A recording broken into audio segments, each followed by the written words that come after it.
Church. Happy Sabbath. Are we happy to be here? Yes, we We are in the are. house of the saints. We have every cause to be glad and be happy. Amen. We are going to be resuming or beginning rather the Sabbath. We are opening hymn from SDAH 86. SDAH 86.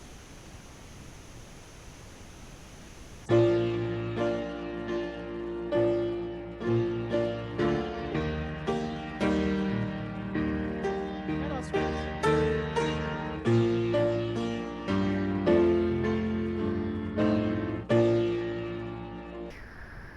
Oh my God, when I in awesome wonder,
Good morning, church, and Happy New Year.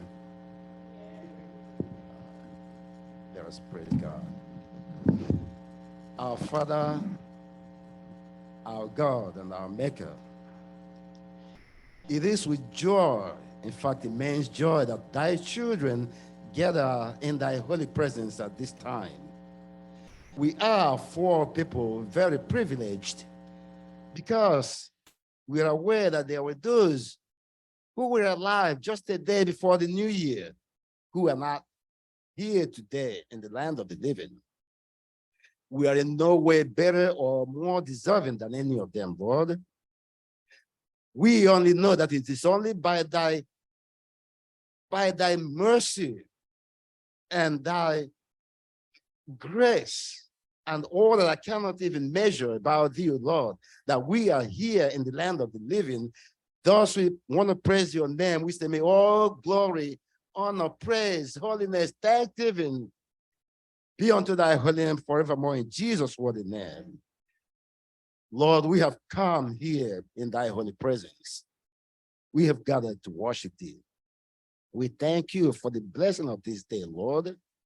We ask that as we worship, may we learn to worship in truth and in holiness. And whatever there be that may hinder our prayers from getting to thy ears, O Lord, may thou in the blood of Jesus wash us clean and free from all guilt and sin. May thou send thy holy angels to be with us, and may thy spirit tabernacle with us, Lord, that by the time we end this day, we will be glad to proclaim that we have been with thee in thy presence. Dear Lord, there are many things we need to ask, but thou knowest them all, even before we can mention. But above all, may thy presence be with us. Bless us, be with us. Accept all our praises, so Lord, unworthy though we may be, wash us clean in the precious blood of the Lamb. At the end of time, Lord, when thou shalt come to make up thy precious jewels, may we be blessed, be among those that will take back into thy blessed kingdom which thou hast promised us. All these mercies and more we ask in the worthy name of thy blessed Son, Jesus Christ, our Savior. Amen. Amen.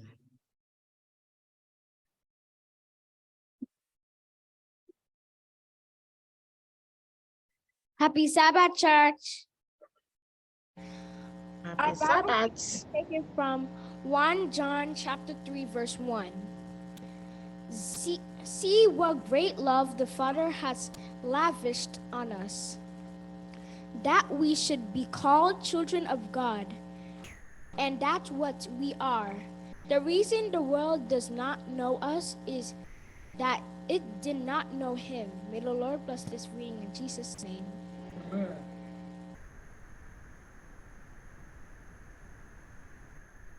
Happy Sabbath, church. Tomto, we thank you for that scripture reading. We're doing it in reverse order. I just want to take this time to welcome everyone, especially our friends, online friends, and also online members. We welcome all of you to the Sabbath school today. And knowing that today is the first Sabbath of the year, it is a thing of joy that we're able to make it all the way from 2022 and cross over into 23. Isn't it not a thing of joy? And we ask that God will continue to bless us. More especially, today's lesson is saying that we are part of the God's family. It's also a joyful thing to be part of that wonderful family. Amen? So I just want to ask today that we stay calm and listen as we are going to study this lesson today, and you will be highly blessed. Amen? Amen.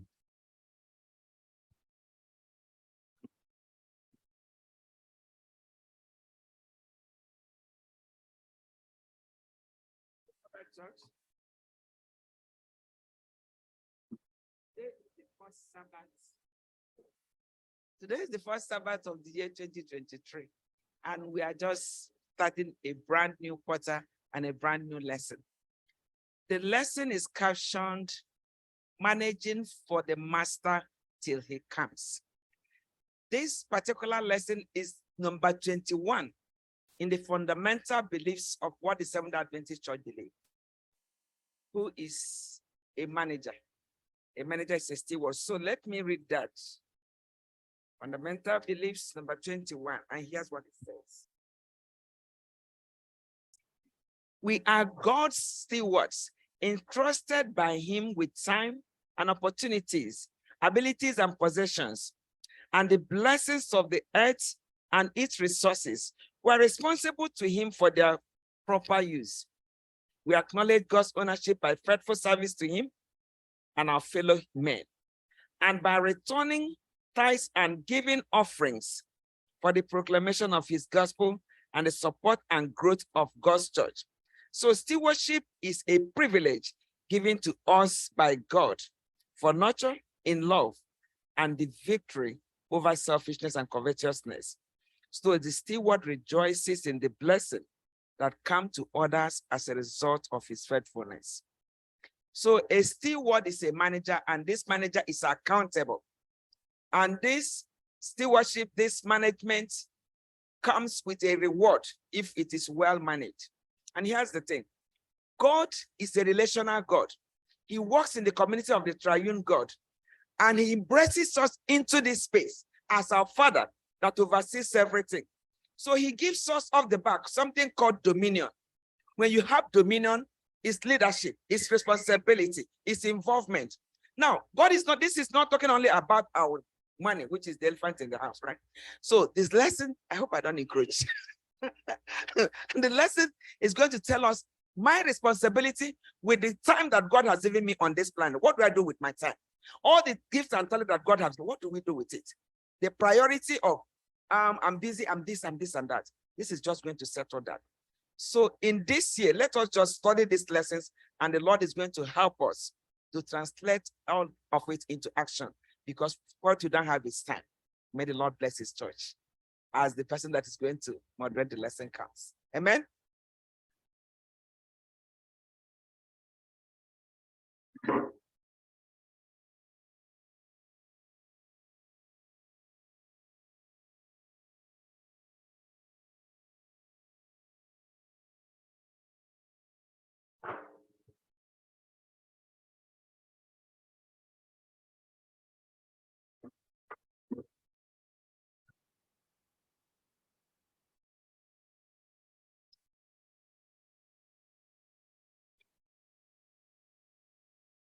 Okay. Let's close our eyes as we get ready for the teacher. Blessed Father, at this time, we are going to hear your word. We ask that thou will touch the teacher of the lessons, O Lord, that he may teach according to thy will, and give us ears to listen and hear all that he has to say.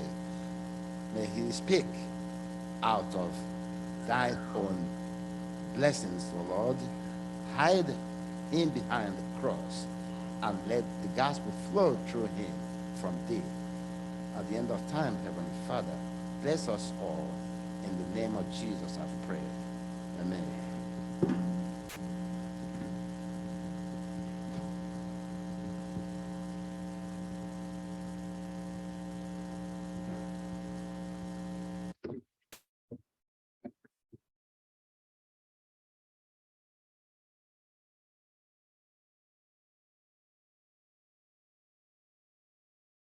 Happy Sabbath, everyone. The Lord is good. And all the time. Is the Lord good to you? And the Lord is good to me too. So we thank God for making it into 2023. And what a beautiful lesson that we have this quarter. You know, I always like it when the lesson doesn't go too deep into Elijah and Elisha, Hezekiah, all those big names, you know, prophecies. But when the lesson comes easy, you know, comes relating directly to what we are doing, and it gives me great joy. And thank you, Dodema, for that beautiful introduction. Although I'm going to be teaching this lesson with you and so many others. So that was just introduction to our lesson. So we will be coordinating together.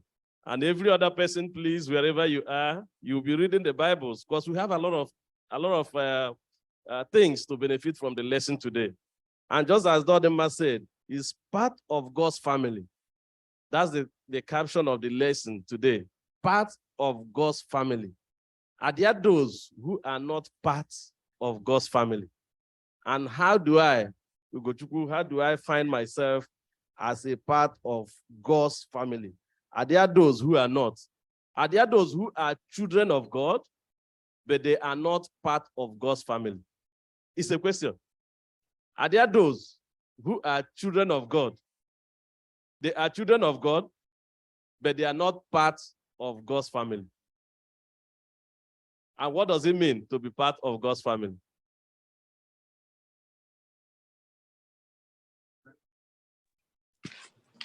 Doing his. You are a member of that family. You are part and parcel of the entire family. You participate in events. Some responsibilities are also given to you because you are part of that family. Some responsibilities are given to you, and you are part of that family. Now, can you be part of a family? Can you be a child? Can you be a children of a family, and you are not? Can you be a child of a family, but you are not a member of that family?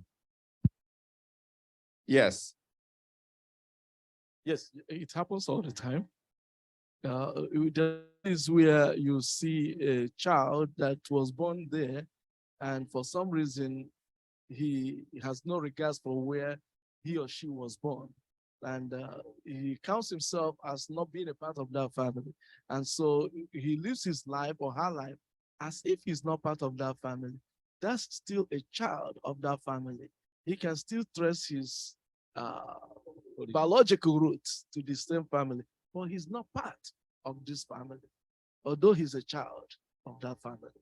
I just like that explanation. You can trace the origin of that child to that family, but for some reason whatsoever, either by self-inclination or whatever, the person is not part of the family. You are a child of the family, but you are not part of that family. So in the lesson today, just from the explanation our elder has given us, Brugo, we are going to find out, could there be a way that you could be seated here today and you can be a member of the family? You are a member of the family, but you are not part of God's own family. In the lesson, we understood that when the Lord created, that the Lord treasures relationship. He likes communicating with people. He likes being in constant relationship with his children. That was why when he did the creation, he didn't complete everything by himself. What did he do? He created Adam and who? Adam and Eve. Did he give them what to do? What did he instruct them to do? Use a microphone, please. He said you should do what? No, she has one. Go ahead. To tend the garden. To tend the garden and do what again? And To name the multiply. animals. And do what? The animal. The Lord created the animals, but he asked Adam to do what? To name them. You do part of it. That was partnership in creation. Now I am going to do the creation, but you do the naming. And after doing the naming, what next do you do? And you take care of these animals. So we are talking about responsibility and stewardship. God created, and God wanted us to be part of that creation by being personally involved, naming the animals, being a part of the family. Let us get the book of Ephesians, Ephesians chapter 3, verse 14. Ephesians 3, verse 14.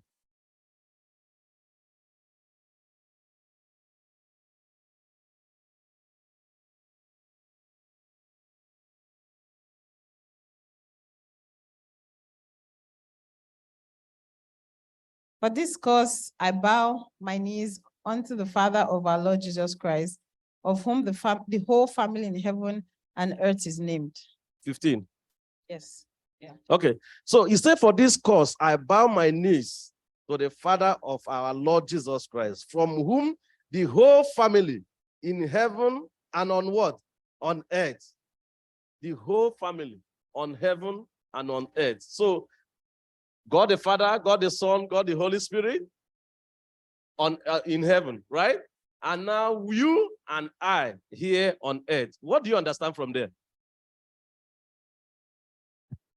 Scripture is telling us God is the father of everything created. Go. We're one big family.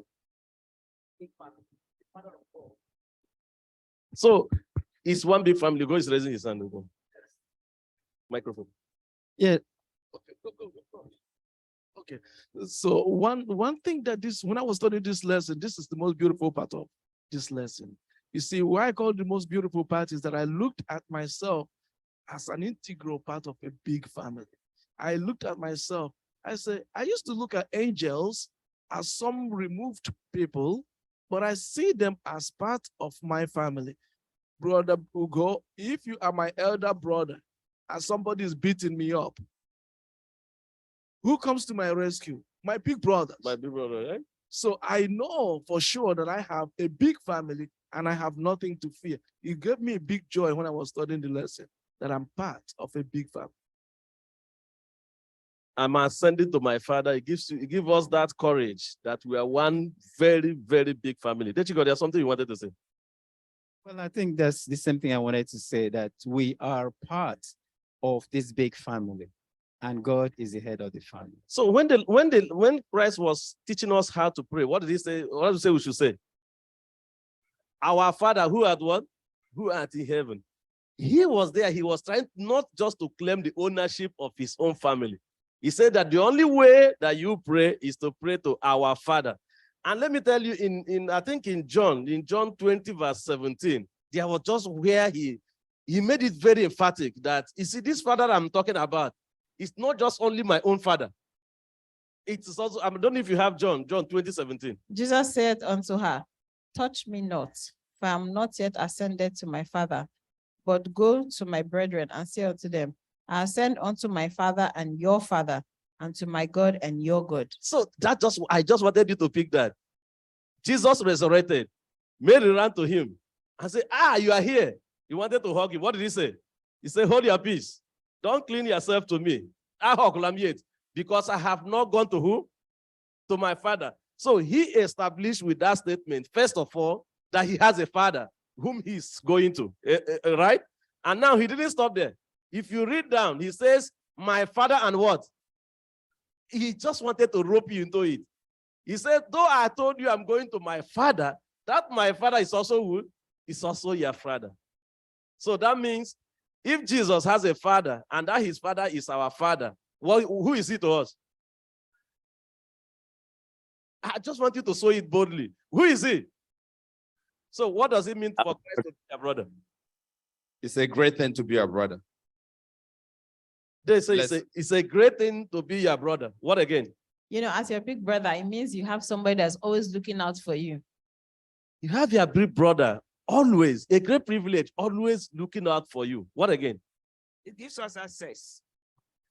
Now let me bring, it gives us access. And now let me bring it It's back. a role model. He's a role model. We are looking up to him. Yes, go ahead. Say your own, I will amplify it here.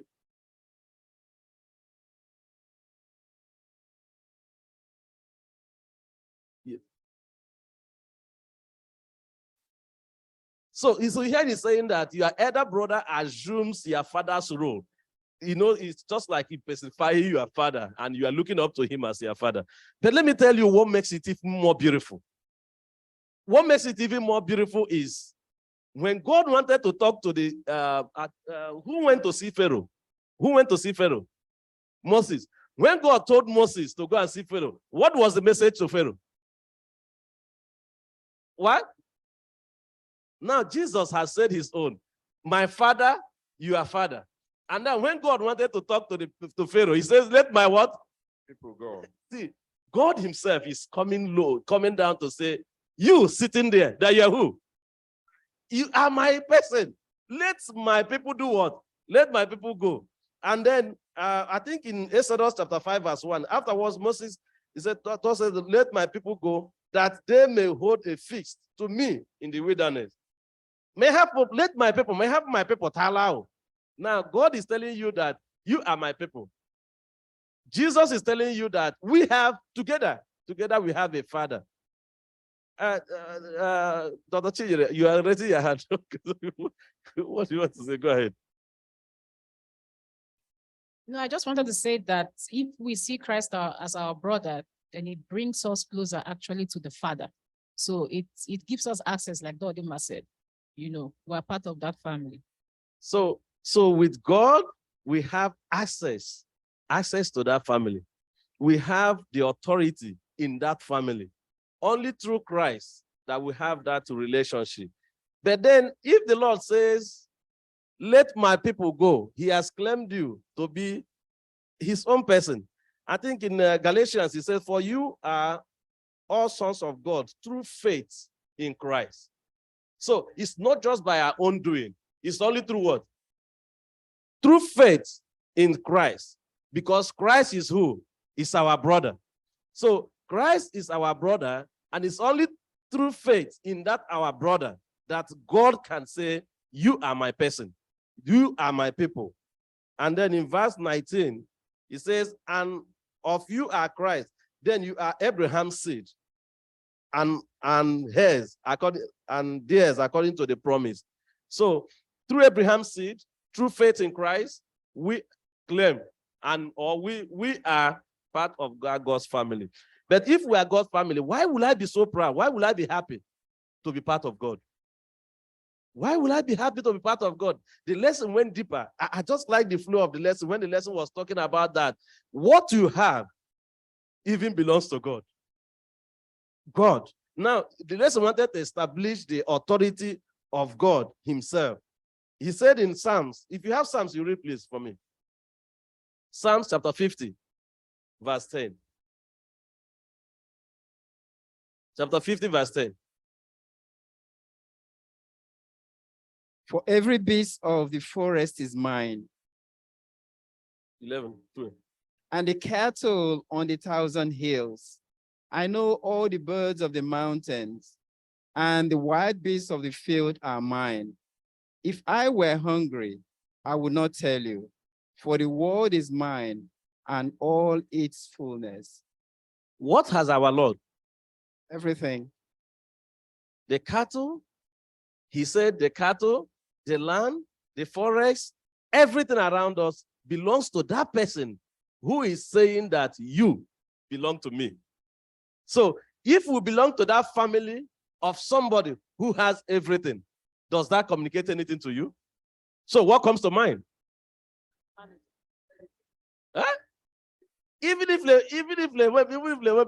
just to know that your father is capable, you'll be smiling outside. That you have it. Even most times, I can tell you honestly, even when you are brother, it could be a relative in your house. One neighbor or one neighbor, maybe you didn't let a family go down, but there's that confidence in that family. Don't touch him. They are comfortable. They are okay. So what confidence does he give you that the Lord has everything? He says, if I were hungry, the Lord said, if I were hungry, I would have told you. For the word is what? The Lord is mine and his fullness. What does it mean to say his fullness? When the Lord says the word is mine, and also he's now added his fullness. I want to understand that his fullness. What does it mean? Completely, entirely. Everything in it. God, everything in it. But he has said the word. He said the word is mine. And the fullness is the riches that is the creation that he has created.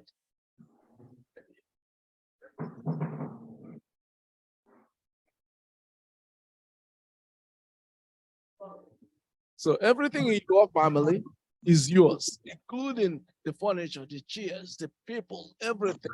So you can say, this is my family, everything here. So the territory and the people inside and everything inside.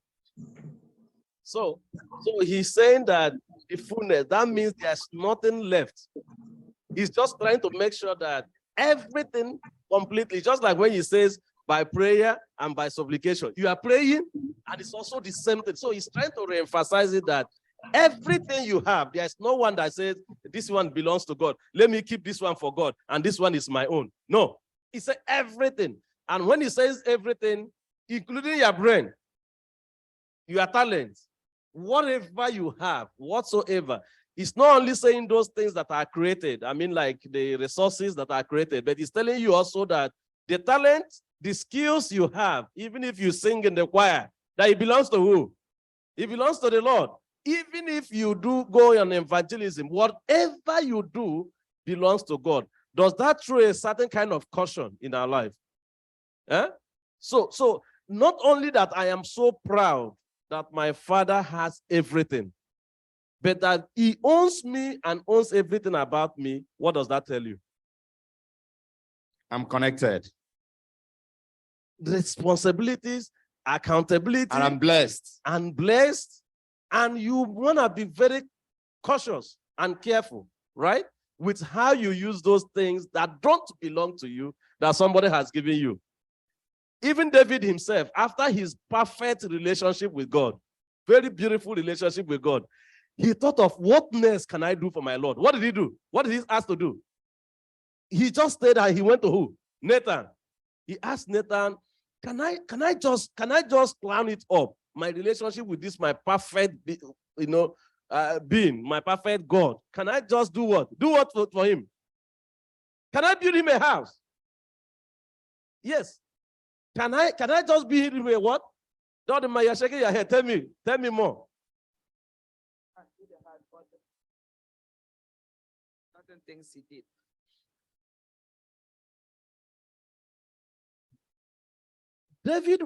David was so overwhelmed.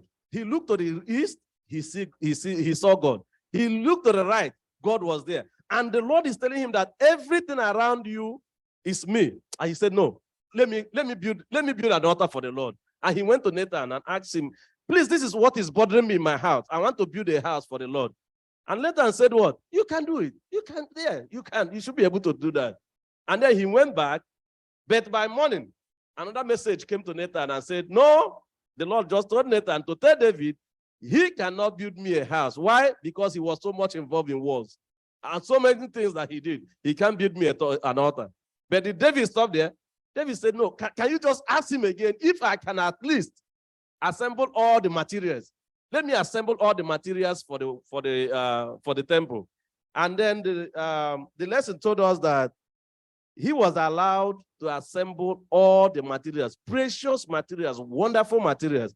Let us get from 1 Chronicles 29, verse 11, I think 11. I just wanted you to know what David said. After they had assembled their own resources, these are their own God's-given materials. David called all the people and said, please, can you bring everything you have? Let us use it to build an altar for the Lord. But after they had donated those things to the church and they have finished everything, hear what David, if you have it, please use your microphone and read. Okay, it says 11 to 13. Thine, O Lord, is the greatness and the power and the glory and the victory and the majesty, for all that is in heaven and in the earth is thine. Thine is the kingdom, O Lord, and thou art exalted as head above all.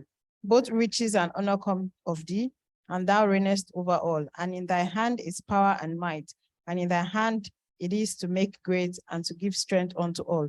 Now, therefore, our God, we thank thee and praise thy glorious name. Shall I read 14? Yeah, read 14. 14 now says, but who am I, and what is my people, that we should be able to offer so willingly after this sort? For all things come of thee, and of thy own have we given thee. I want us to explain this. What do you understand from what you read? I think it's can I? Yeah, go ahead. It's the humility with which David is able to give. A lot of times when people give, they give out of pride. But imagine that you are not even the one going to build, so you can't take credit for the building, but you are humble enough to gather everything. And as king, he's saying everything that we have given with a generous heart and with thanksgiving, but notwithstanding, that we have the opportunity to give is humbling. That, God can consider us and say, oh, because from the Bible text that we read in Psalms, it says the cattle on 1,000 hills are his. So if, David is giving and David is like, oh, what is it that we can give that you have asked us to give? We are giving that which you own. So please, accept and be gracious to us. Okay. Is there any other thought? Good. I also think that David, the understanding that we cannot outgive God. And in this context, he's just saying, Lord, what we are doing is returning what is yours to you. That's how David saw it there. So the idea that if we want to build a building for the Lord and the pastor calls for an offering, we're expected to give based on how much God has blessed us, not to be compelled and somebody that post things, So if you understand it like David, when we own nothing and God owns everything, so we return what he has given us the ability. That's the 8:18 of Deuteronomy, that you are the one that gives me power to get these things. So everything is God's own. So what we do is return. So David found it in that way. So God, who am I in going? Who is my father's house that you have done this here? Thank you. Thank you very much. You see, I just wanted you to bring out that point. First, humility. Second, that everything comes from God.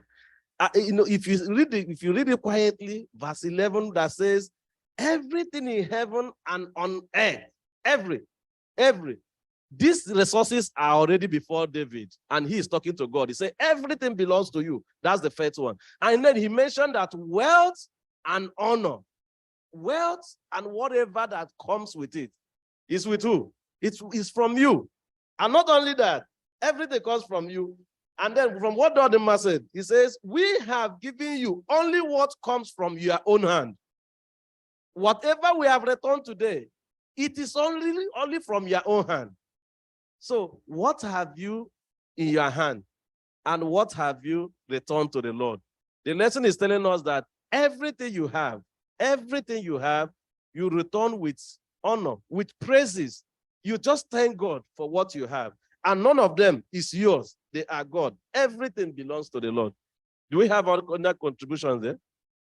Also, it's amazing to know that the Lord is not counting the number of sheep or cattle in 1,000 hills. He's counting them by the number of hills. So it's really wonderful to know that he doesn't care to know how many. And if we go to where people rear cattle and sheep, and you can look up on top of a mountain and see the number of cattle that is on a mountain, but the Lord doesn't care. He counts the number of hills that the cattle are on. Okay, Brugo, you see, all this what we are saying comes to what John chapter 3, verse 27 says. John answered and said, a man can receive nothing except it be given from above. So we have to get to that understanding that whatever we have is given from above. Whether you are intelligence or whatever you can think of is given from above. Please, can you read that Bible text again? John chapter 3, verse 27. John answered and said, a man can receive nothing except it be given from above. A man can receive nothing. Nothing. You have nothing except it comes from above. And then in the lesson, we are talking about what are those resources that are available to us as a member of the family. God has already established the fact that through faith in God, you are a member of the family. And now God is trying to tell you that he owns everything. Everything that we have belongs to him. There is absolutely nothing that doesn't come from him. And he gives us generously. And David has told us that even him, he says, who am I? In 2 Corinthians, that Corinthians where we read, I think it's 1st or 2nd, he asks, who am I and my people? Not just him. He says, who am I and my people? Right? So everything, what can I say? That is why you have some people today that go on health missions. You have some people that go on evangelism with their resources. They just want to use it for the Lord. But we'll get to that. Then we're trying to look at the resources. In Philippians 4, verse 19, what does he say? For the Lord shall do what? For the Lord shall supply all your needs according to what? According to his riches in glory. There's one other text that I just want us to read. I don't know if I missed it in Psalms 37, verse 25. Psalms 27, verse 25. I just want us to read it to the 25, it says, I have been young and now I'm old. Yet have I not seen the righteous forsaken, nor his seed begging bread. Now I am what? Since I was what? Since I was young. But now I am what? I have never what? I know that some people sing, since I was born, but no one. But now I am old. I have never what? I have never seen the Lord change. That's the first one. And then this other translation are just like what they hear you read. He says that he has never seen what? He has never seen the righteous forsaken. I know there's one translation that says that he has never allowed the righteous to beg bread. Okay. What? Yeah. Nor his seed begging bread. He's still begging bread. So what confidence do you have as a human being? He says, David himself, he looked at it, he says, since I was young, but now there are gray hairs over my head. I have never seen the Lord who do what? Changing. And no children of God have been left to beg bread, to walk on the street. Are you a child of God? Are you a member of the family? Are you a member of the family and your father has everything? And David is reconfirming that he does not change. And if he has promised that he will never let you to beg bread, it there means that you can never be led to the road to beg bread. I don't know the kind of bread you need in your life. Now, the lesson is telling us that God gave us two different kinds of gifts in that lesson, two different resources. One is spiritual resources, right? And the other one is material resources. I don't know what you studied in the lesson. Among the spiritual resources, which one do you remember? Jesus was the greatest gift. Greatest gift. John 3:16 says what? I just want everybody to say it. For God what?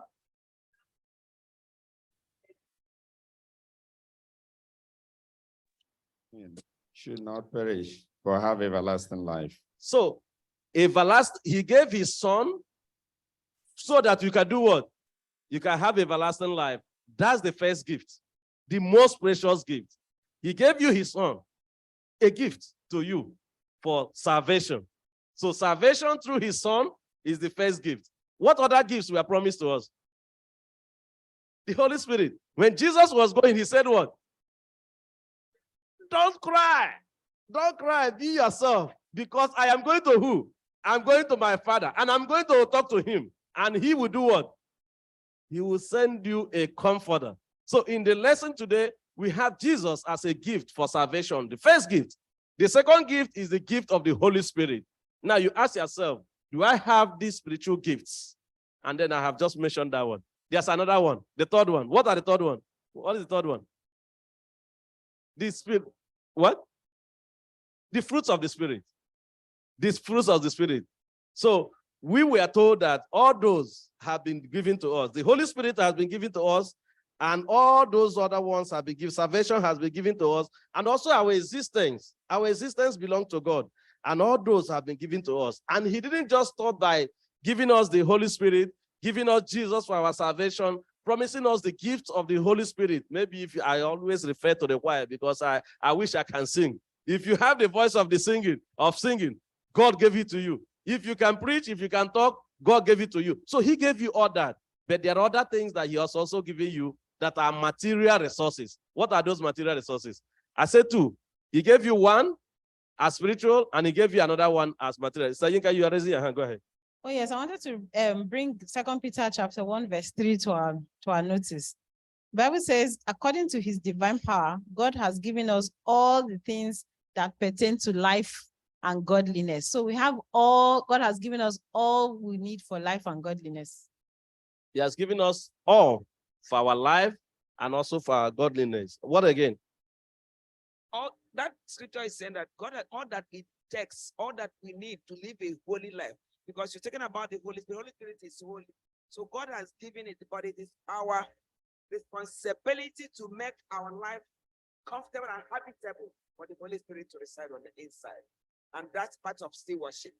So making ourselves receptive of the Holy Spirit in our lives, that's part of for stewardship. So what we are saying today, we have considered the Philippians 4:16, that says that nothing, that we shall not lack anything, and my God shall supply all our needs according to his riches in glory.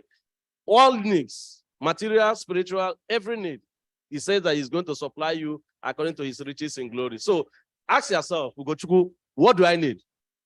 Whatever, all those material things, he says he's going to give it to me. and he's going to give it to you. Maybe you want to fly high, you want to fly low, you want academic success for our young people in school. The Lord has it with you. You want spiritual need, the Lord has it for you. And you need protection. Where you are going, you are so scared. You need whatever you need. The lesson is telling us that God has it in stock for you. And then David says, let me tell you that since I was young like you, now I have gray hair. The Lord has never denied anything. He has never changed. So if he has promised that he's giving us everything, that means that truly he's going to give it to you. Amen? But even as he's doing all those things, do I have any responsibility? Is there anything expected of me? Now, the Lord has established that, first of all, you are my child. Jesus, through Jesus, we are a member of the family. And he's trying to tell us that in the family, everything is in the family. All resources are in the family. And now in the other part of the lesson, he says that even those things that are in the family, I have given you both the spiritual one, I have given you both the material ones. Everything for the Lord, he has done. But on your own part, just for you being a member of that family, do you have any responsibility? Those online, if you have anything to say, please, you can just chip in. What is our responsibility for all these things that we have in our family, with our Father, with the Son, with the comfort of the Holy Spirit? What is me? Who am I? And what is my responsibility? Go ahead. Yes. Your responsibility as a child of God will be more of obedience, listening to his commands, doing that which is right in his sight, and being good to others. It is part of your responsibility as a child of God. That's our responsibility as a part of God, yes? Yeah, but when you thought about the physical things that Adam was given responsibility of, he was given dominion to manage the naming. So the spiritual gift that God has given us, maybe it is in our responsibility to make sure that we manage it in such a way that God is glorified, not for our own selfish agenda. Because sometimes God has gifted a lot of people and they have this wonderful, amazing gift that could turn the world upside down, but using it for the wrong reasons, they are crashed along the way. So we are managers of this beautiful gift. We are managers, we are good stewards. Our responsibility should be, Go ahead. our responsibility should be surrendered to his will completely. Thank you. That's very beautiful. Not only that we are going to be managers, but that we should be submissive to him completely. Complete submission to him. You are raising your hand. Yes. You know, the lesson talks about Jesus Christ being the greatest gift. It means that everything that God has given us or made available to us can be considered as a gift. But then the first thing we do with gifts is to accept it. Because if you don't accept it, you cannot have access to it. So we accept it. When we accept it, then we have to learn to live by the rules, or by, you know, every family has rules and ethics. If we're a member of the royal family of England, you know, they have how they behave, how, you know, what they do, where they go, and how they go about it. So it means these are the responsibilities that we have as children of God. When you accept the gift of salvation, you have chosen to carry God, you know, carry God's banner. You have chosen to be obedient to his word. You have chosen to live by the precepts of God.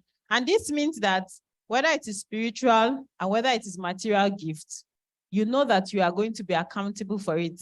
It means you are living and understanding, just like David, that all that I have, all that I am, all that I will ever be is because of God. And therefore, I should use it to glorify him. Thank you. I like how the areas you have taken the lesson, but there are just one part that you have not mentioned, which has been mentioned in the heaven, which is your responsibility. All what you have said, I agree with you. One more. I want to just say this. There is, in the kingdom of God, there is this thing, in my opinion, is shared governance, where God wants our involvement.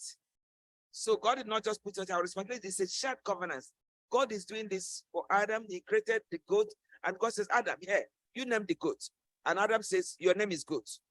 But prior to that, the goat has no name. And so God is the God of shared governance. He's relational. He said, and he has created us to relate with him, through him, and for him. I don't know if that makes sense, but that's how I see God. Yes. Shared Yes. Which Nwere verse? ike ikwu okwu. Yes, just Matthew. Na m dịrị achịta ihe ọnụ mbụla. Oh, Chineke nyere anyị resources anyị. John 10:10 and say that the thief comes to steal and to kill and to destroy. But I am come that you might have life, and that life will get very abundant and more abundantly.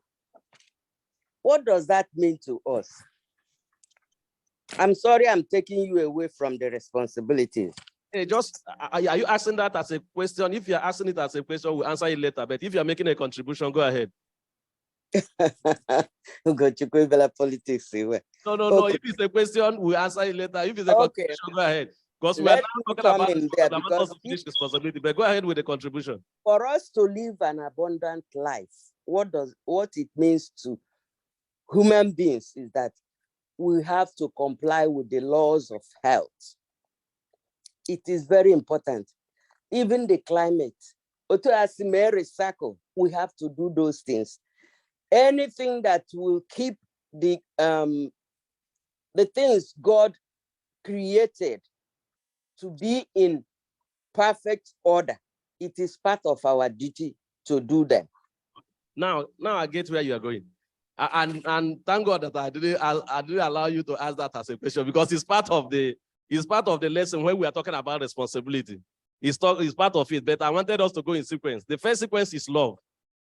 The first one is just love. For all these things that I have given you, I need you to just show love to me, right? And love for what? With what? Obedience. Love for God and love for, love for one another. Say it again. Say love for God and love for one another. Love for God and love for one another. But there's a way the level says that you should love with what? With all your what? Your heart. I can't hear you. With all your what? Heart. And what again? All your soul and How you are mine.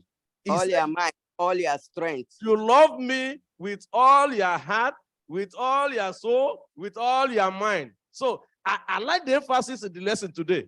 He wants completeness. I know one brother explained that. I don't know. He says complete. He wants holy. So he's not just talking about love and you are jakashialese. It's not just that love. He wants everything about you. And when we are talking love for everything, he also wants the love for those things which he has entrusted into your care. The love for man and the love for God. Love for God also involves those things that he has given you. And that brings us to where Devlin was talking about the abundance. Now, because I will love you, he has given you all those things. And now giving it to you to be in charge of it as a steward does not mean that you should just go and cut the tree if it is not blocking your way. It don't mean you not just see fowl and just kill the fowl just because you have control over the fowl. You should show respect. It's only allowed to be killed or maybe on Thanksgiving. I cut the head. So there should be moderation. There should be moderation in whatsoever that we do. And some that are in vegetarian life, which is strongly encouraged, is telling you to be temperate, right? To show reservation in things that the Lord has entrusted into your care. Because everything belonged to the Lord and he didn't keep it to himself. He decided to share with you. So if he decided to share with you, you should also love the things, the other creatures that are under your control, right? So all those things that are now under submissive to you, you should also show love to some of those things. And I think that's where Devlin was coming, that you should be respectful of those things. My God shall enter the kingdom. Okay, now, are there those who are pretending to be loving God and they are not? Huh? So now this comes back to that my initial question. Can you be a child of God and you are not a part of the family? Yes. And we established that one from the beginning, yes. That somebody can be a child of this family, but you are not a member of the family. That's correct. Now, are there those who will say, oh Lord, just as you have said that we should love you, I have loved you. Even before you said it, I've loved you so well. But we know down deep in their hearts, they don't do what? They don't love. What are those characteristics of those people? What are the things you see in somebody? The expert that is professing, thou says the Lord, but you know for sure This person has not even crossed it. Use your microphone, sir. Thank you. Such a person. Oh, okay. It's okay. So, yeah, such a person will not observe his morning prayers, because that is where we come and present ourselves to our God, whom we love. Such a person will withhold his income, will withhold his resources from the Lord from furthering his gospel. Agiehe church, ọgaghị edura etu ego, ọgaghị etu. You see such a person putting weight blankets. Leponye ga-agwa ndị mmadụ otu Ugochukwu akụ shiri gwurele ego enyere egbe ozu ụlọ. Ọ gaghị kasị unu gwuru ego a gwụọla chọọchị onye chọrọ iri ya erie, but ọ ga-eleta onye ga-eri ya eri. Ya bụ ndị ọdọ obi adawe mba. So such a person, a member of the family, but he's working against the family. Yeah, I also want to add that such a person will be someone, if there's a dispute, you will see how they will respond.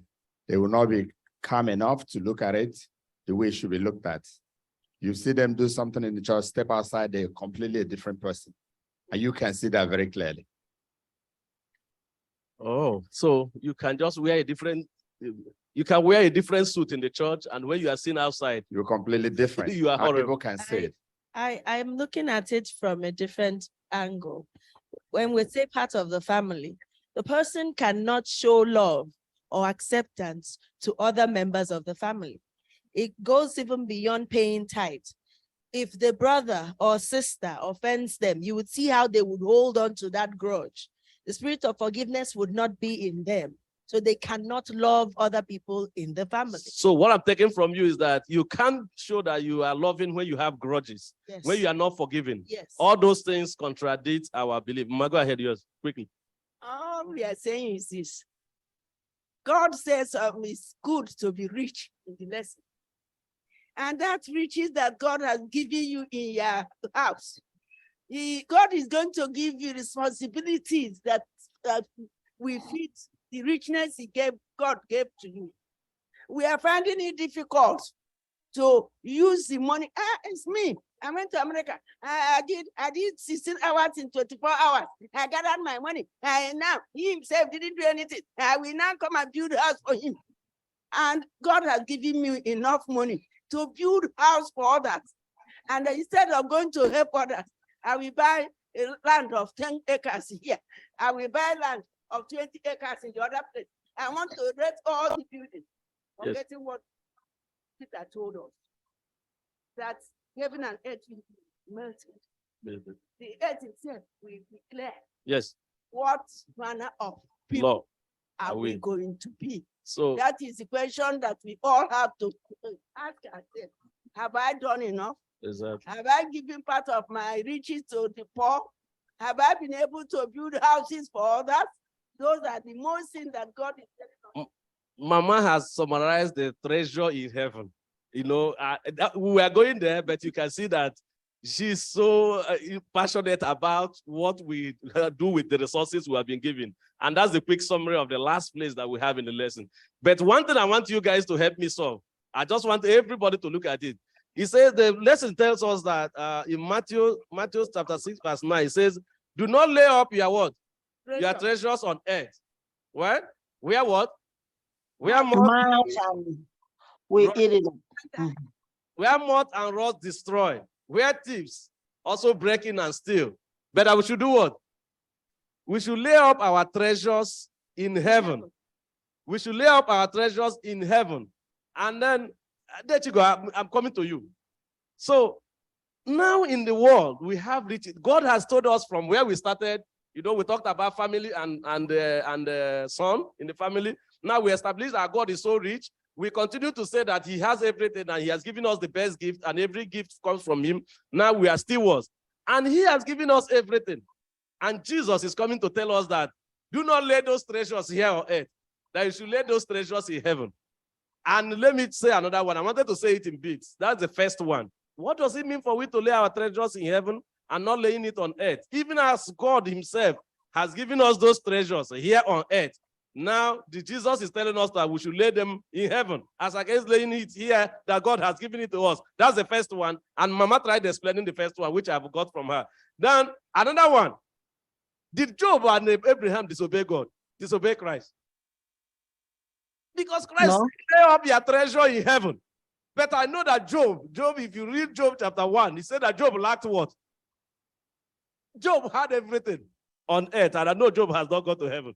He had everything on earth. And the Lord also told us that Abraham did what?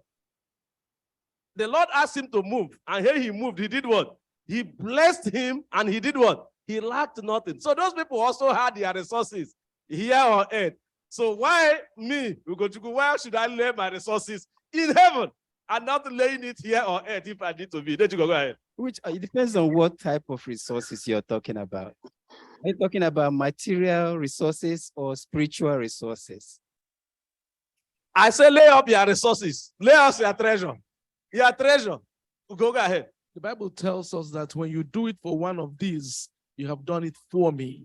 So when you use that treasure to help one of these, you have stored your own treasure. The Bible didn't say bring me treasure. It said store your treasure in heaven.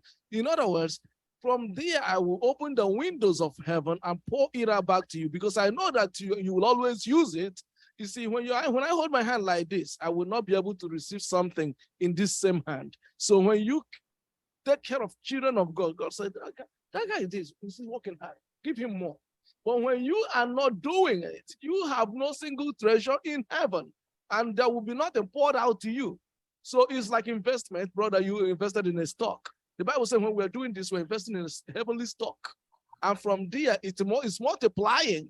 It's not the much you put in, it's multiplying. We don't know the index, but it's multiplying. I just like all the grammar that you have used here. Teacher, let me take a bite. It's wonderful. Even the index, everything is multiplying. When you store it, the index, start flowing down to the people. Wonderful. Everything is summarized there, right? Teacher, let me take a bite on the question. Index. Hello. Hello, teacher Ugo. I want to contribute on how to lay your treasure in heaven. Matthew, you're not talking. Go ahead. I will respond with the question on the Bible also, which says, what shall it profit a man to gain the whole world and lose his soul? So if you don't lay your treasure there and you gain the whole thing here and your life ends here, it means nothing. That's my answer to that. Thank you.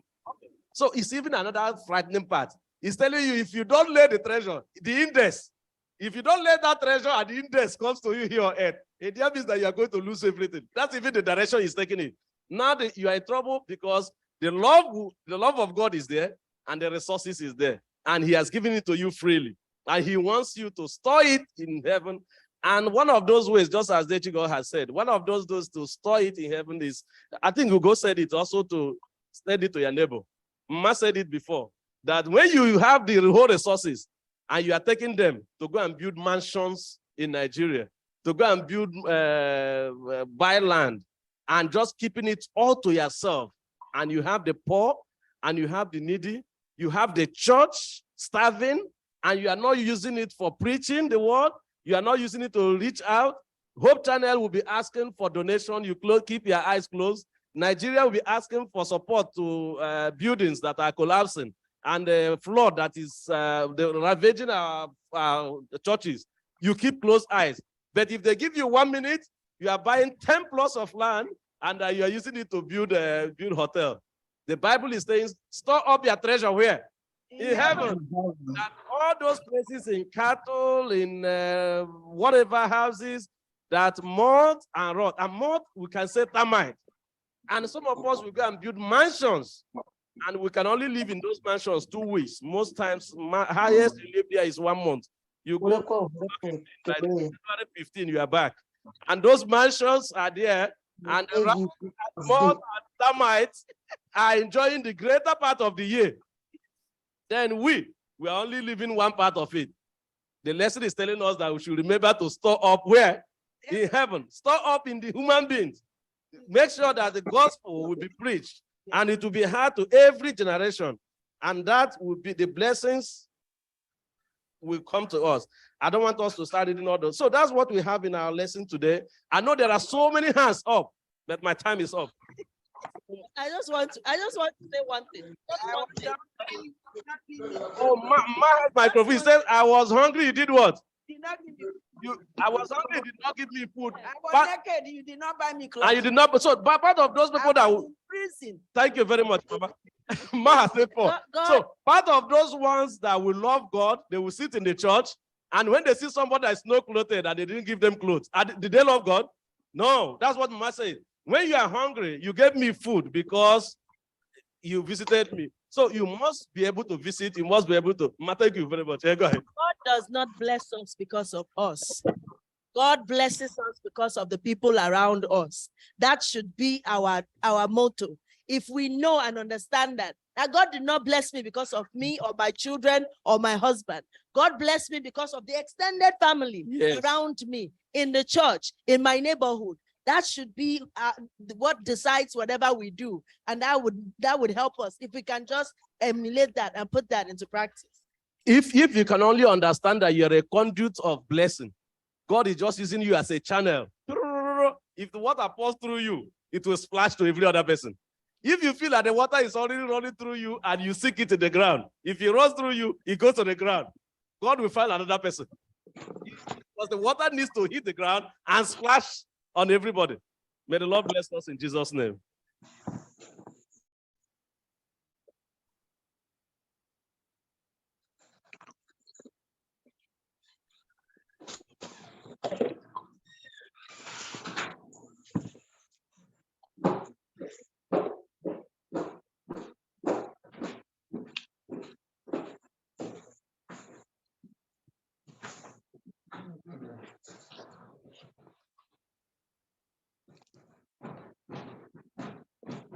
Happy Sabbath, everybody. I got so enraptured in that lesson. I got carried away. Thank you, Dago, for that beautiful lesson. We are part of God's family. And if we say we are part of God's family, then we have to prove that we're part of God's family. It is now time for our Sabbath School expense offering.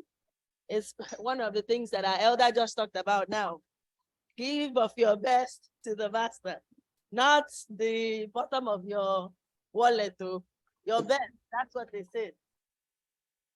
They Maxwell.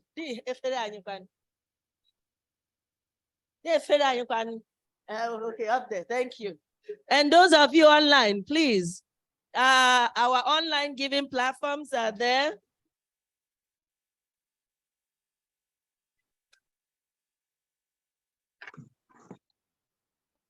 You can send your offerings through Zelle, through our online giving platform. I think we also accept Cash App. And while we are doing that, I'll call on will come and sing for us.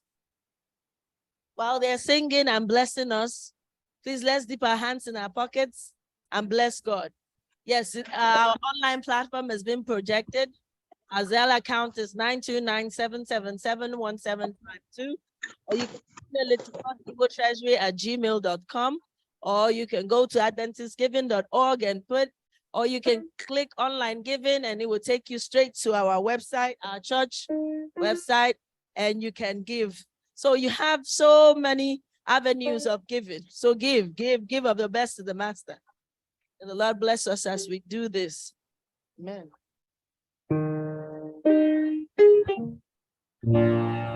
The song we're about to sing goes with the lesson we have studied today, that everything belongs to God. And from time to time, He has to remind us. The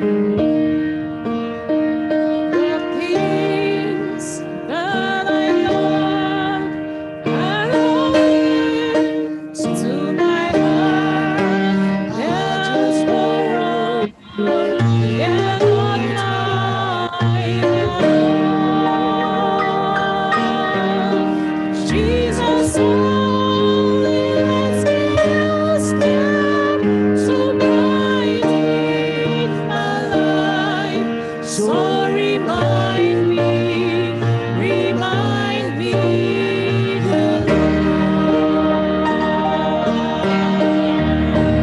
Lord.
Again, wasn't that an interesting lesson? Edago, we thank you for how you've delivered this message today. It's been wonderful. But then it's important to know that we are a member of God's family. Is it not great? That we are a member of God's family. For example, if Biden calls you today and come and work in the White House and be recognized as one of the staff working there, you're going to be very excited. But just imagine to be a member of God's family. And we all are. So it's a thing of joy that this lesson today is telling us what we are and what God has done for us, accepted us as his own children, and gave us responsibilities. With the elder clearly explained today, the responsibility of writing those checks, making those appointments, taking care of the environment, taking care of his children. Those are our responsibilities. If he doesn't trust us, he wouldn't entrust all those things in our own care as well. Managing the animals and all that. So God is really a wonderful God. And it's a thing of joy that we are part of that wonderful family. And he said that there's no one, like there one point that we made here in the end in Psalms 37:25. He says, I have been young and I'm now old, yet have not seen the righteous forsaken, nor his seed begging bread. So if you belong to this house of our powerful God, you're a peculiar person, you're part of the priesthood, and God is telling you, you will never lack. Because David was very clear when he said that he had never sinned. If I've never seen, who will never see? But he's asking us one thing that is so important, to obey. We cannot do anything without obeying him. We have to trust him. We obey him, all those commandments, including the fourth commandment. When we obey, that all these things that he said will be for us. And that treasure we are talking about should be in heaven, is not here.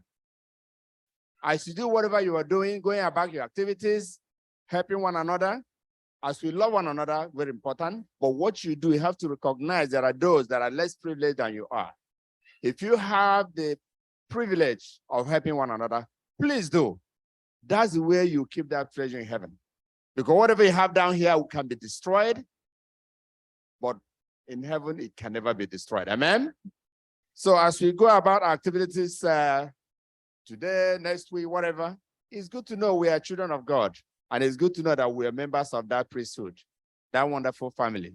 I love to be part of that family. And I'm quite sure you want to be part of that family as well. May God continue to bless you as you listen to his word. This is our prayer and this is our hope. In the mighty name of Jesus, we ask. Amen.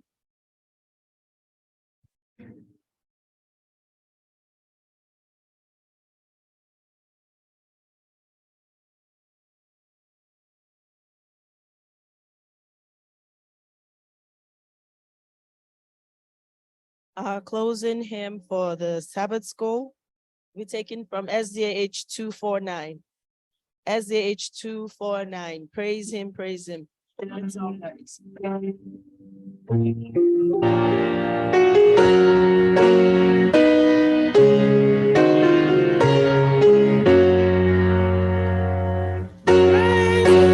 Praise him, Jesus, a blessed Redeemer. Sing over his wonderful love proclaim. Heaven, help me, for his archangels in glory. Strength and honor give to his holy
Dear Lord, our Heavenly Father, with much joy and gratitude, we want to thank you for this very session of the Sabbath lessons, Lord. In it, we have learned that thou own everything, all of us and all our wealth. Thou hast only given us the privilege to be managers of thy wonderful gift. We pray that thou may be with us as we go on this earth, that we may learn to submit ourselves, our lives, and all our resources to thy tender care and keeping. Be with us, O Lord. Bless us with thy Holy Spirit, that he may guide us in everything that we do. We learn to put thee first. And remember that all things belong unto thee. So that as we live on earth, that we should put thee first in everything. At the end of time, Lord, that thou grant us a place in thy heavenly kingdom. In Jesus' name we have asked. Amen.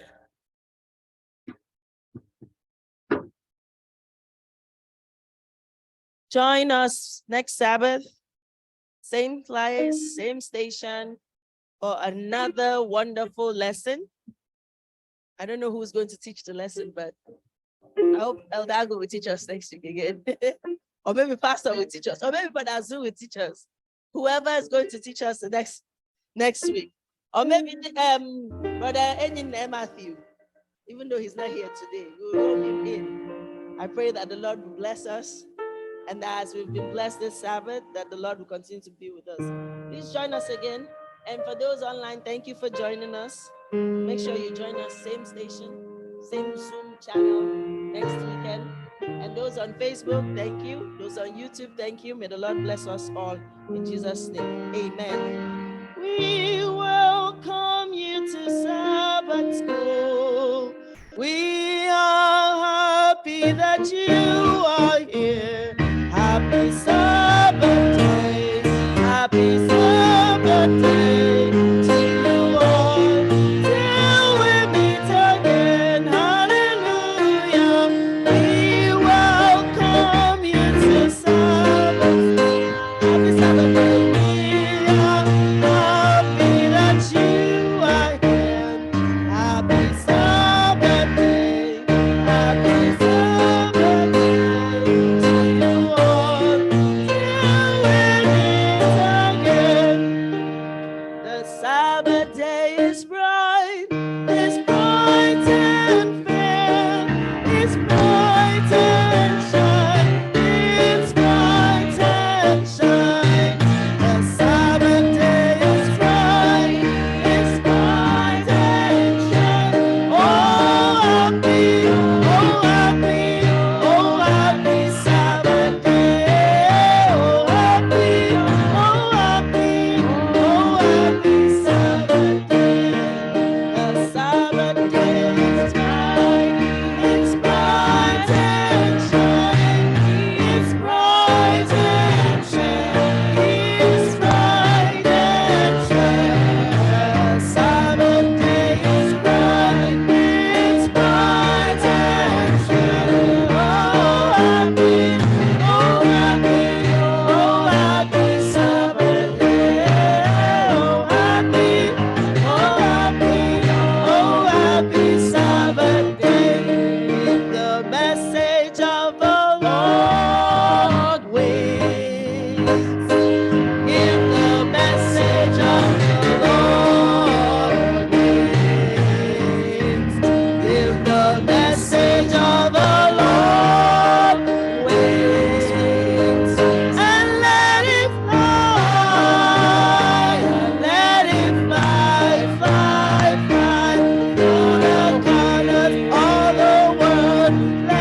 what teaches me that His love reaches me everywhere.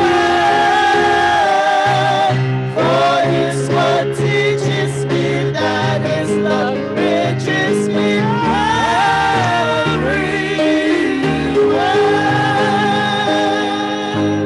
Amen.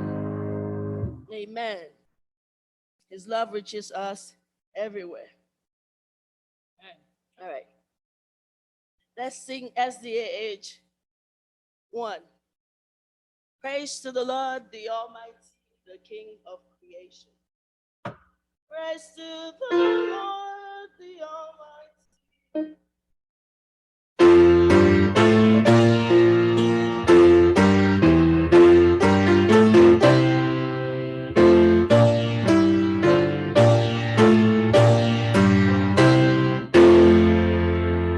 Praise to the Lord, the Almighty, the King of creation. Oh, my soul, praise Him, for He is thy help and salvation. Oh, you are here, now to His temple Jordan, joining glad adoration. Praise to the Lord, who all things so much trusting reigneth. Shielded beyond His wings, yes, so gently sustained. As thou dost sit on thy knees as of him, granted in what He ordained.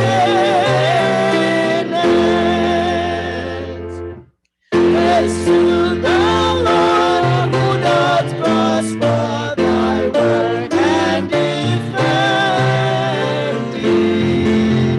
Surely His goodness and mercies will daily attend thee. Wonder and what the Almighty can do, if with His love He befriend thee. Amen. SDH 4. Praise my soul, the King of heaven.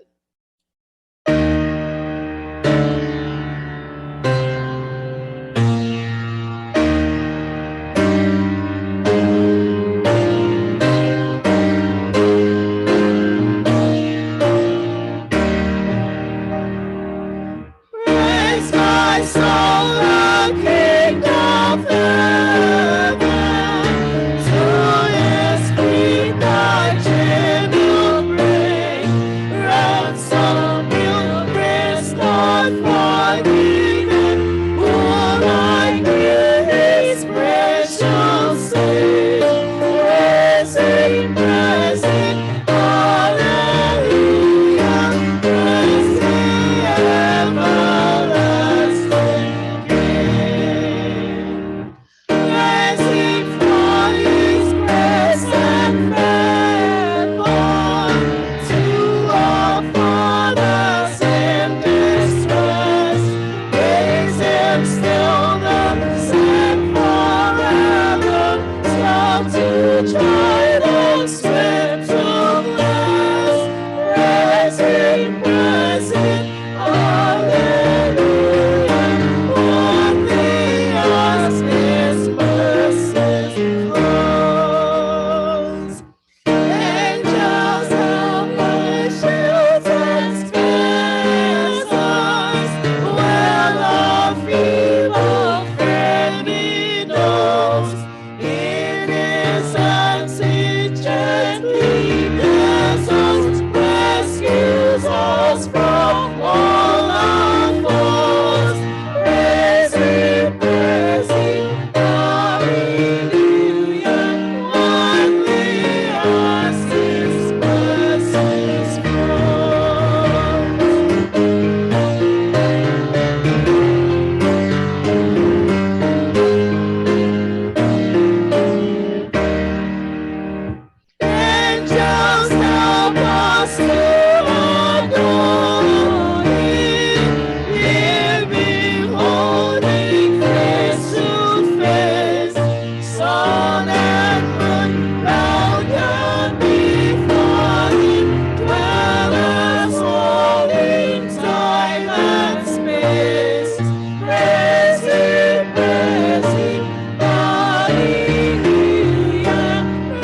Agube.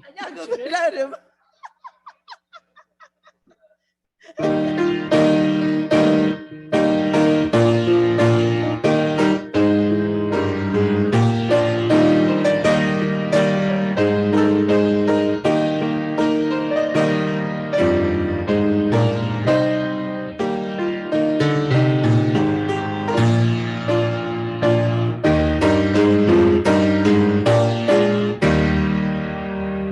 From the fount of every blessing, tune my heart to sing thy praise. Streams of mercy, never ceasing, calls for songs of loudest praise. Teach me ever to adore thee, may I still thy goodness free. While the hope of endless glory fills my heart with joy and love. Here I raise my Ebenezer, neither by thy help I come, and I hope by thy good pleasure safely to arrive at home. Jesus sought me when a stranger, wandering from the fold of God. He to rescue me from danger, interpose his precious blood.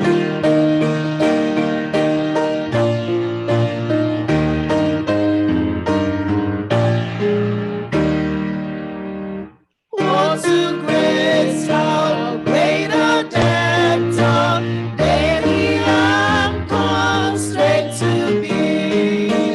Let thy goodness, like a fetter, bind me closer still to thee. Run toward the Lord, I feel it. Run to thee, the God I love. Here's my heart, oh, take and seal it for thy courts above.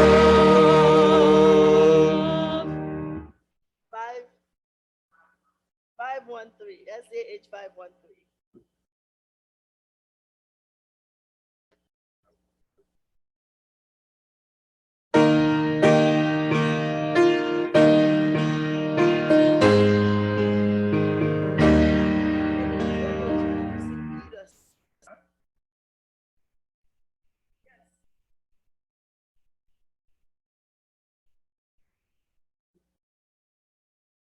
In heavenly love abiding, nurture my heart. In heavenly love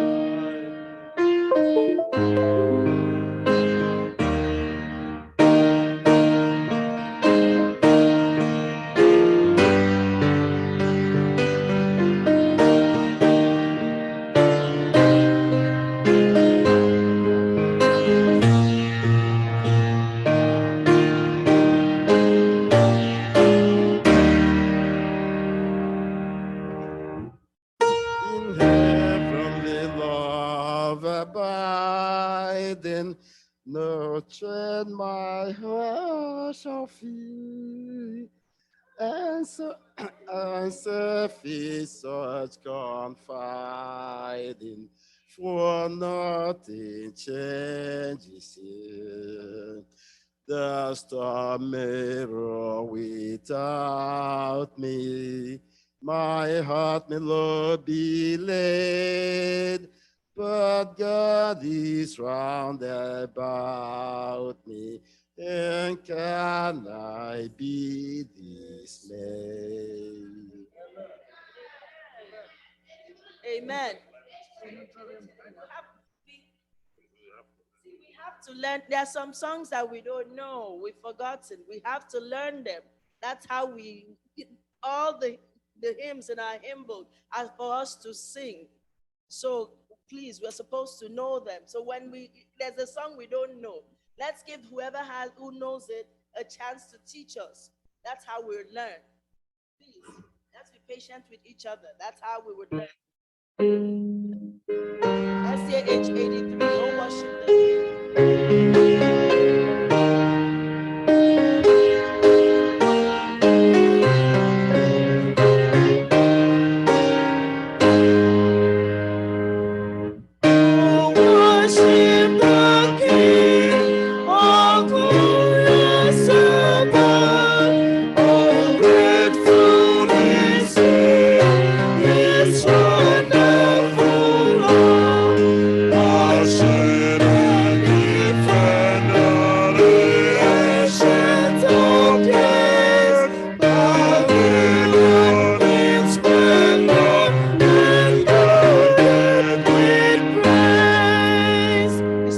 the tune.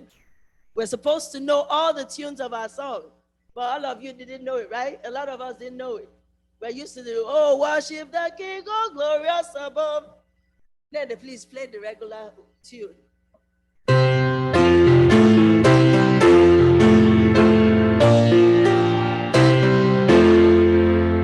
Oh, worship the King, oh, glorious above. Oh, gratefully sing His wonderful love. Our shield and defender, the ancient of days, pavilion in splendor and guarded with grace. Oh, tell of His might, oh, sing of His grace, whose robe is the light, whose garment is grace. His chariots of thunder with thunder form, and God is His mark on the waves of the storm.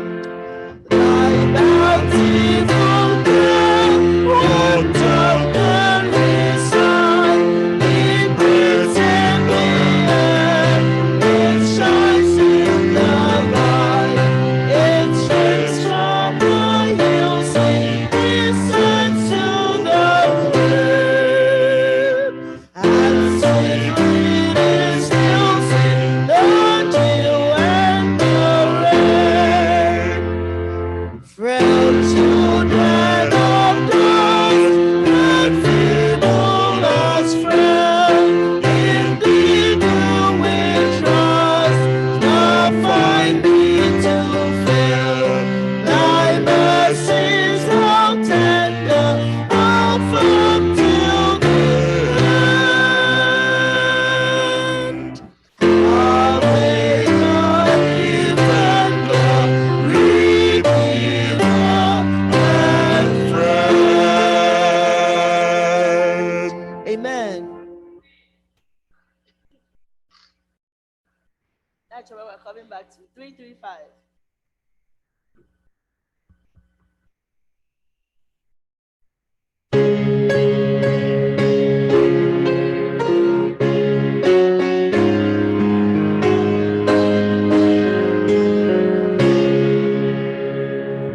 Christmas has seen atonement made. What a wonderful Savior.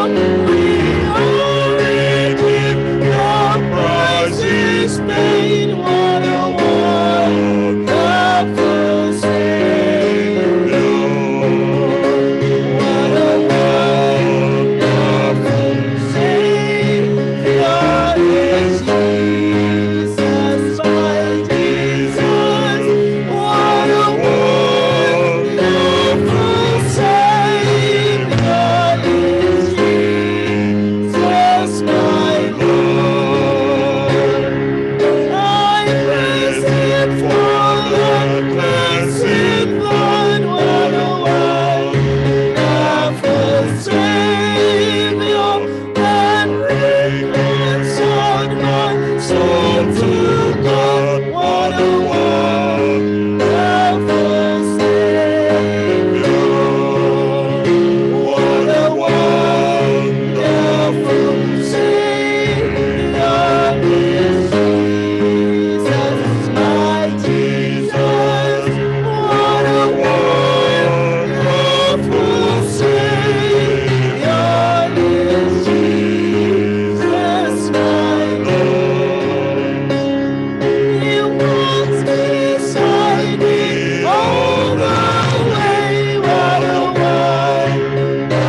what a wonderful Savior is Jesus, my Jesus.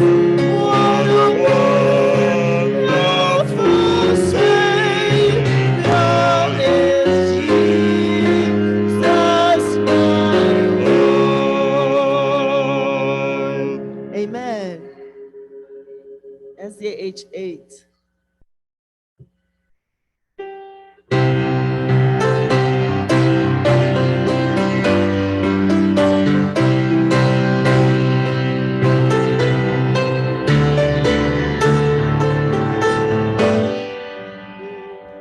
We gather together to ask the Lord's blessing.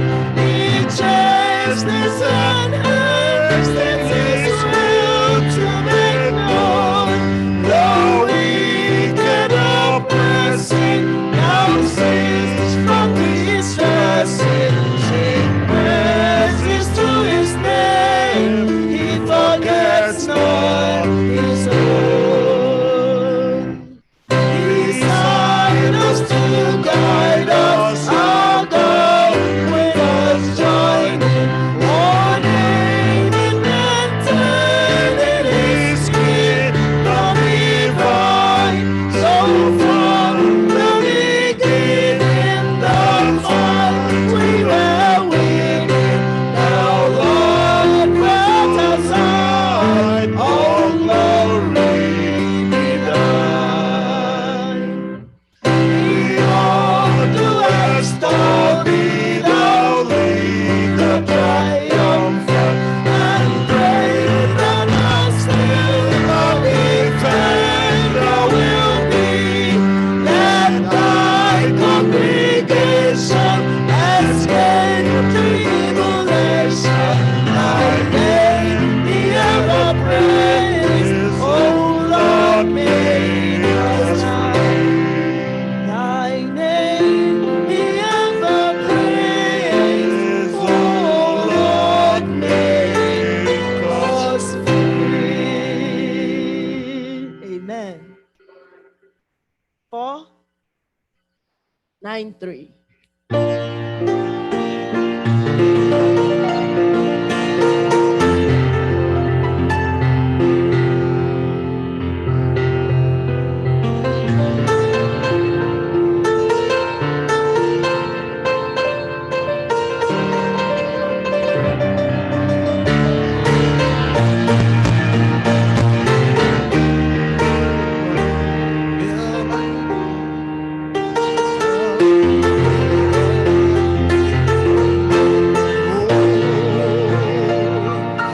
Like the woman at the well, I was seeking for things that could not satisfy.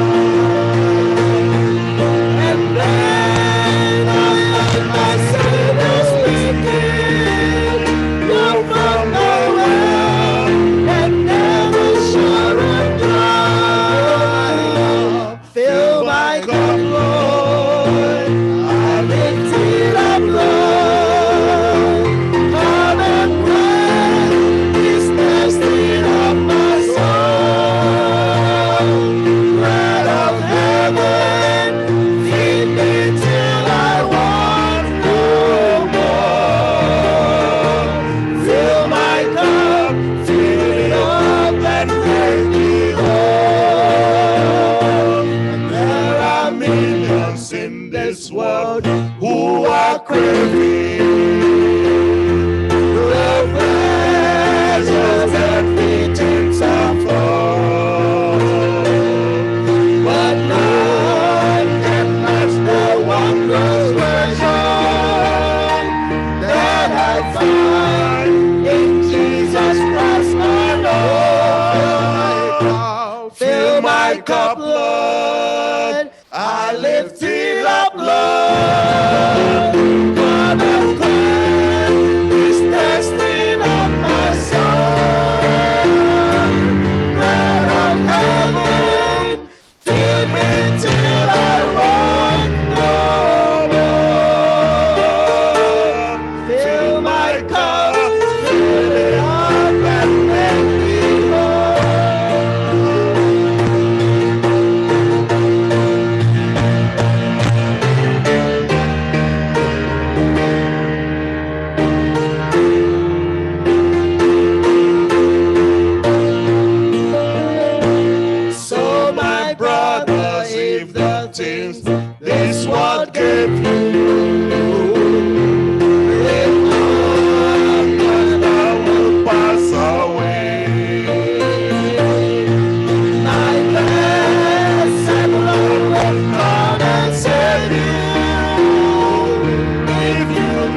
Amen.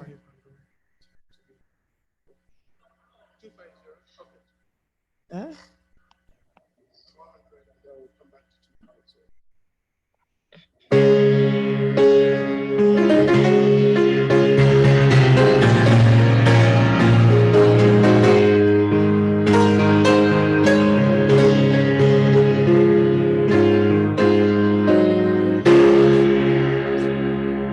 Great is thy faithfulness, O God, my Father. There is no shadow of turning with thee. Thou changest not thy compassions, they fail not. As thou hast been, thou forever will be. Great is thy faithfulness. Great is thy faithfulness. Morning by morning, new mercies I see. All I have needed, that thy hands hath provided. Great is thy faithfulness, Lord, unto me. Summer and winter, springtime and harvest, sun, moon, and stars in the courses above. Join with all them, join in manifold witness to thy great faithfulness, mercy, and love. Great is thy faithfulness. Great is thy faithfulness. Morning by morning, new mercies I see. All I have needed, that thy hands have provided. Great is thy faithfulness, Lord, unto me.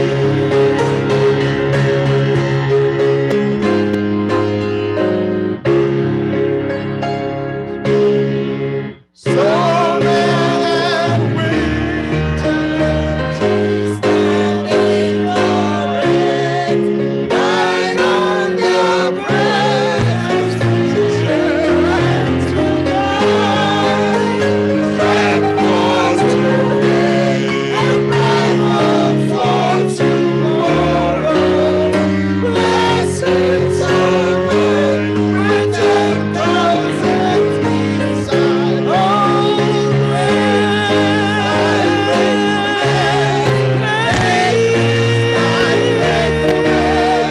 morning by morning, new mercies I see. All I have needed, thy hand has provided. Great is thy faithfulness,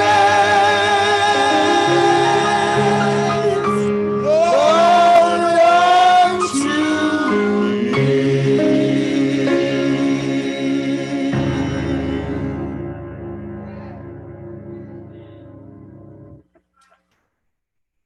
5, 2, 3.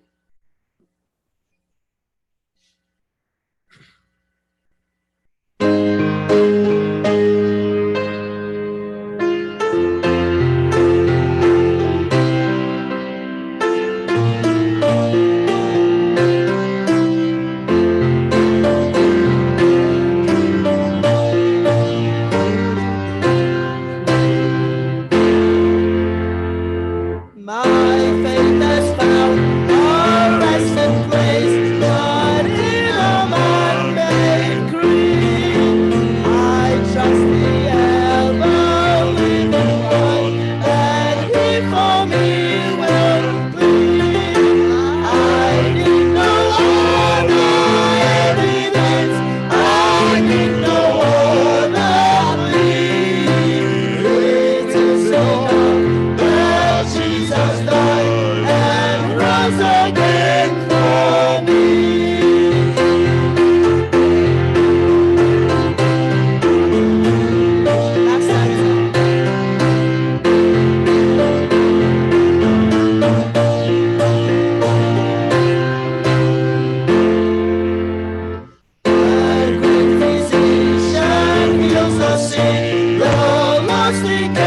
to say, oh, me his precious blood he shed for this life he gave. I need no other evidence, I need no other plea. It is all that Jesus died and rose again for me. Amen. Let's all rise. Shall we all rise?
Humble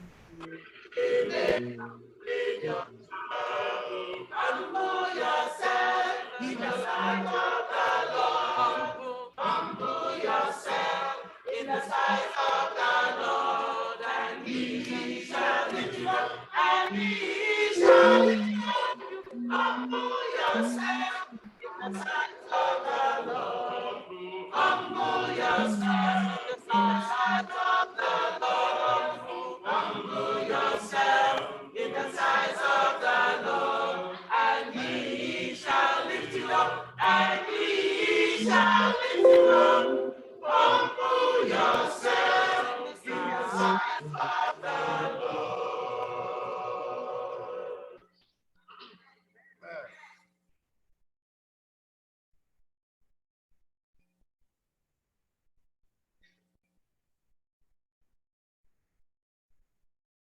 Happy Sabbath, everybody. Let's have a few announcements for us. Please have a seat. There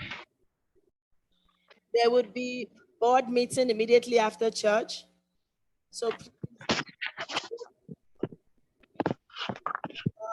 10 days of prayer will start on January 21st of January. 10 days of prayer starts January 11th to the 21st. We will be having our Thanksgiving Sabbath on January 21st. As we all know, a lot of our people are not back from home. So we usually have our Thanksgiving Sabbath, the first Sabbath of the year, but this year we're going to do it a little bit different. So we'll be doing it on the 21st of January. And also that day we'll be dedicating the officers for the year 2023. So please, let's all get ready. It's going to be a little bit long day, but God is going to be with us.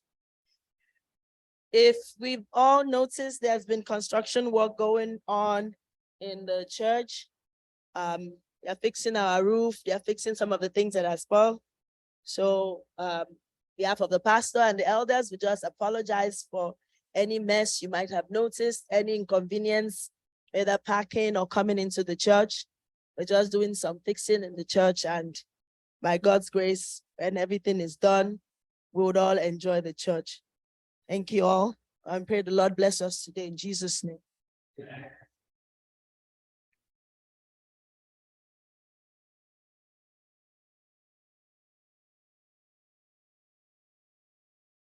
I just have the honor and privilege to welcome you to the first Sabbath of the year. What a joy to be here alive on this very first Sabbath of the year. I am so excited. The Lord is good. And because I always say, you are here today because the Lord has kept you here. For a purpose, you are not just here to while away time. The Lord has caused us to remain on this 2023. We have finished 1 week out of the 52 for this year. And it just happened like nothing, right?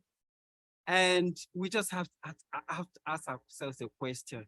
What have we done for the Lord this week? Just think about it. I know we still have 52 weeks to go. Every week, map out an assignment for the Lord this week. And we'll continue to do it until Christ appears in the clouds of heaven. So I want to welcome you to First Igbo SDA Church. I am glad to be here today, and I know you are also, because I see these smiles and everybody is all dressed up very well today. And I thank the Lord on your behalf and welcome you to the house of prayer. This is an exciting year for us. This is an exciting year for us, and I know the Lord will make us worthy vessels as we prepare ourselves to work for him this year. So welcome once again, and we are anticipating the return of our members who are not here. If you're listening to us, we cannot wait to have you back. So hurry up, quicken your footsteps, and join your brothers and sisters. We are waiting for you. So with that, I want to welcome you to First Igbo Church, and we will move forward as we go to stand up as we'll call the church to worship.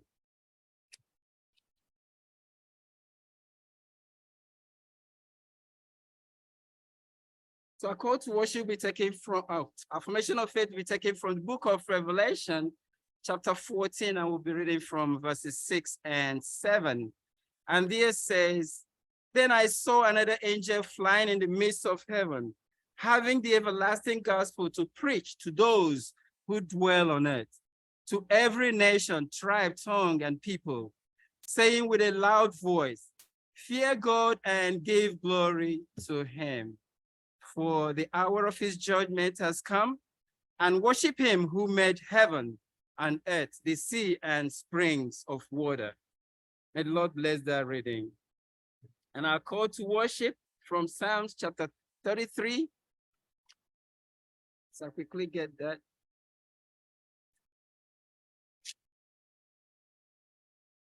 Psalms 20 to 22. Our soul waits for the Lord.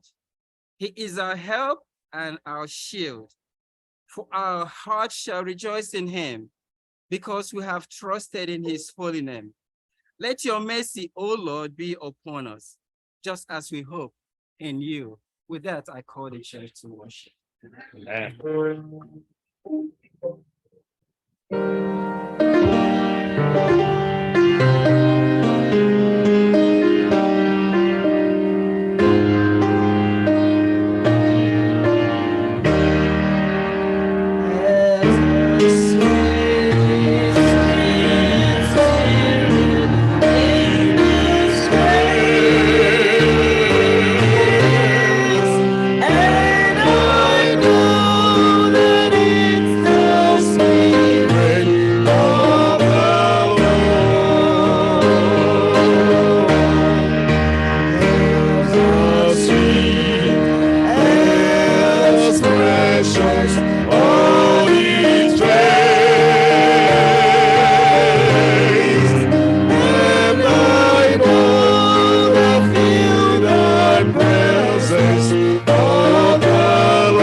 Heavenly Dove, sweet Holy Spirit, attend our worship.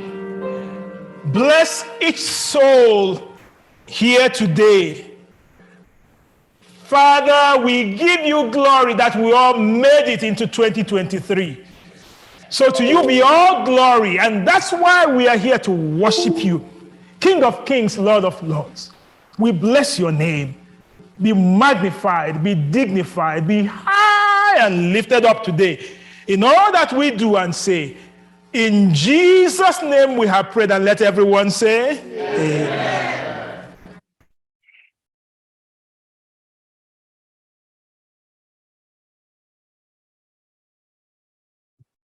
Our opening hymn for the divine hour will be taken from SDA 538. SDA 538, guide me, O thou great Jehovah.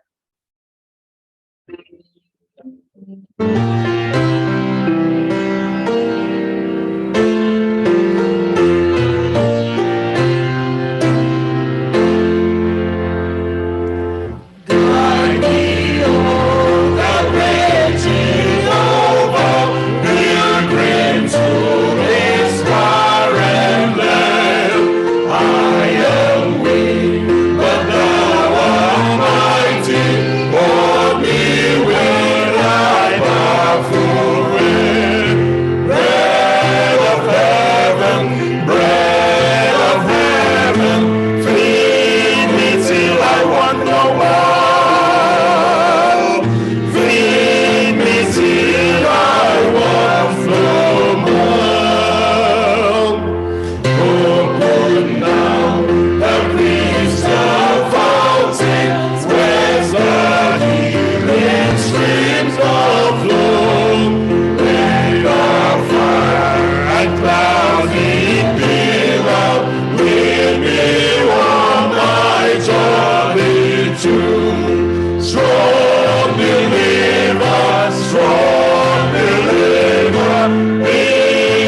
still my strength and shame. Be thou still my strength and shame.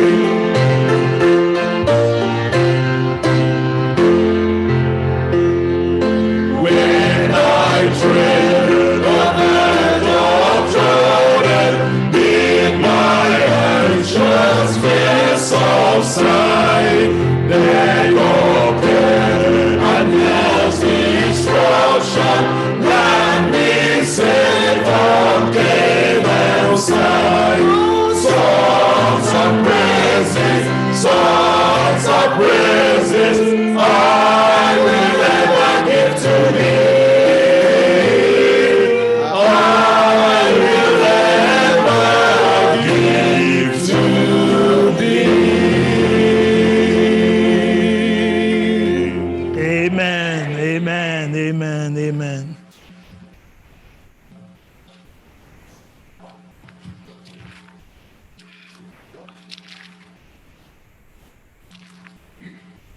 Our Bible reading this morning is taken from Exodus, the book of Exodus, chapter 13, verses 21 and 22. And it says, "And the Lord went before them by day in a pillar of cloud to lead them the way, and by night in a pillar of fire to give them light, to go by day and night. He took not away the pillar of the cloud by day, nor the pillar of the fire by night from before the people." May the Lord add more blessings to the reading of his word in Jesus' name. Amen.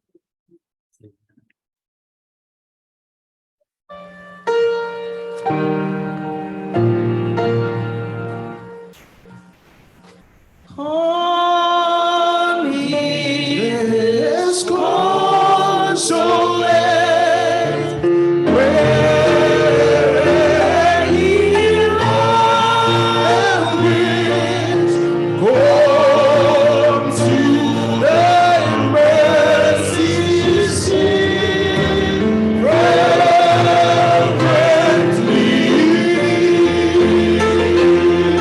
Oh, yeah, bring your wounded heart into your anthem, please. Earth has no sorrow, the devil cannot heal. Earth has no sorrow, the devil cannot heal. Our gracious and loving Father in heaven, the Almighty God, the immortal, the invisible God, the only wise one. We thank you, dear Lord, today for the privilege of prayer at this time. Father, we thank you for seeing us through the week and have brought us to the first Sabbath of the year. And so we thank you. Father, it is a privilege, O Lord, to be in the house of God on this Sabbath morning. And on the first Sabbath, we have every cause to give you glory. And we say, receive all our praise and our worship in Jesus' name. Amen. Father, we thank you because through the week you have led us. Journey mercies you have granted us. Good health you have given us. Your providence, O Lord, towards us has been sure. And so we give you all the glory. Amen. Father, by this time last week, we were here, O Lord, thanking you, pouring out our hearts to you. And so for all the hearts that were filled with joy, we thank you, dear Father, Amen. for keeping us through the last year and for the testimonies on our lips every day. We give you all glory and honor. Amen. Father, O Lord in heaven, it is a privilege for us to be here. And the Bible says it is by your mercies that we have not been consumed by the enemy. And that is because your compassions fail not. For they are new every morning, and great is your faithfulness. Yes. Thank you, Father, for your mercies towards us. Thank you for being faithful. For who are we, O Lord, to even come and give these testimonies? Who is First Igbo Church to call upon you at this time, to even render our testimonies? And so, Father, we are gladdened. We are happy that we are here. And so we have come to pour out our praises. Yes. This morning we ask, O Lord, that you receive our praise, receive our adoration, Receive all honor and glory in the name of Jesus. Amen. Wonderful God in heaven, we have come as we are, just as you led us through last year, you have led us into this year. And so we have come.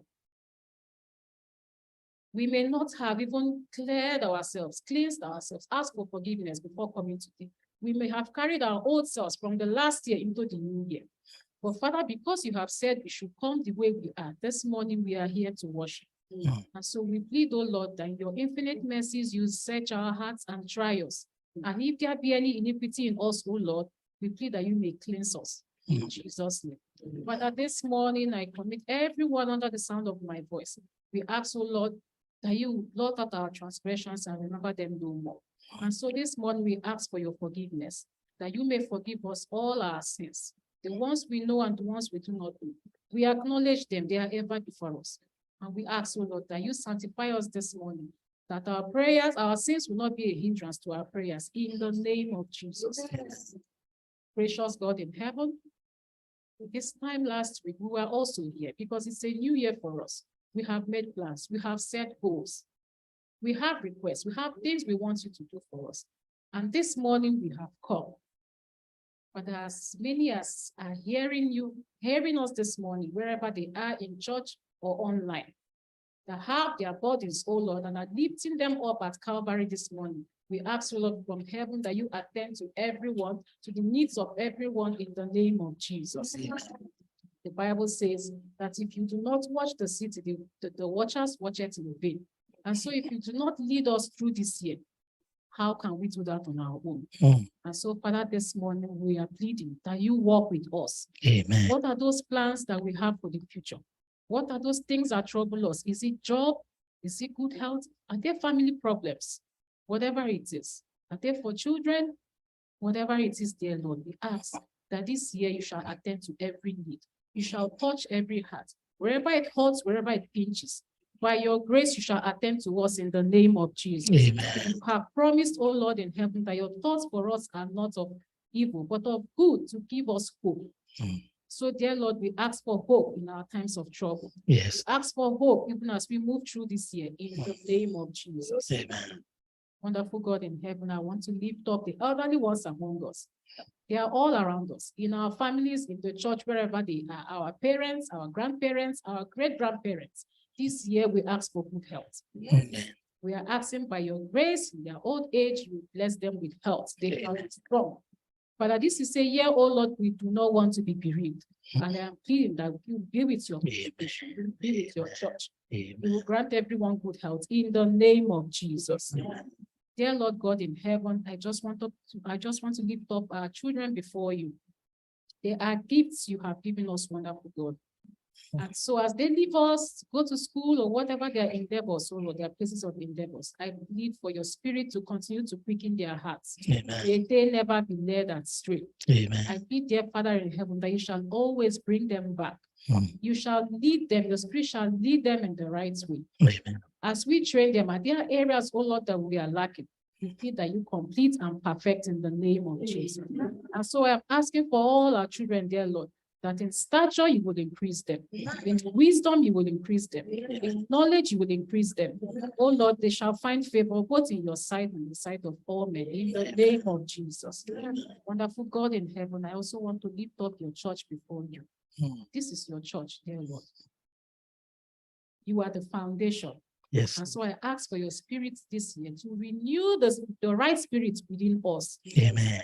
I plead, oh Lord, for the leaders of the church, that you will give them the wisdom to be able to move this church forward. Amen. That the enemy shall never prevail. Amen. By your grace, your church shall continue to move on this year. We shall do exploits for you in the name of Jesus. Amen.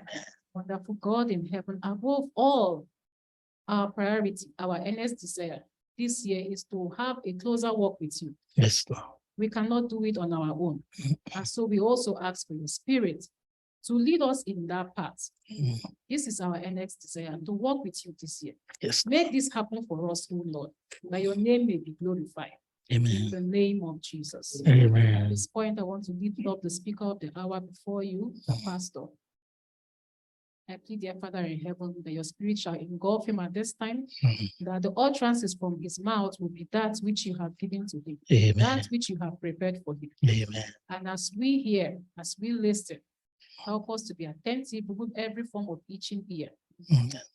Help us to learn. Help us that at the end that we may be edified, that we may be encouraged. Amen. Help us in everything, dear Lord. And as we worship you today, may we worship you in spirit and in truth, that our worship may be accepted. Thank you for all you have done for your children. Thank you, Lord. Thank you because you have heard us this morning. Thank you, Since we have Jesus. asked in the mighty and worthy name of our Lord Jesus Christ. Amen.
Jesus loved the little children, all the children of the poor, red and yellow, black and white, they are precious in His sight. Jesus loved the little children of the world. Jesus loved the little children, all the children of the world. Red and yellow, black and white, they are precious in His sight. Jesus loved the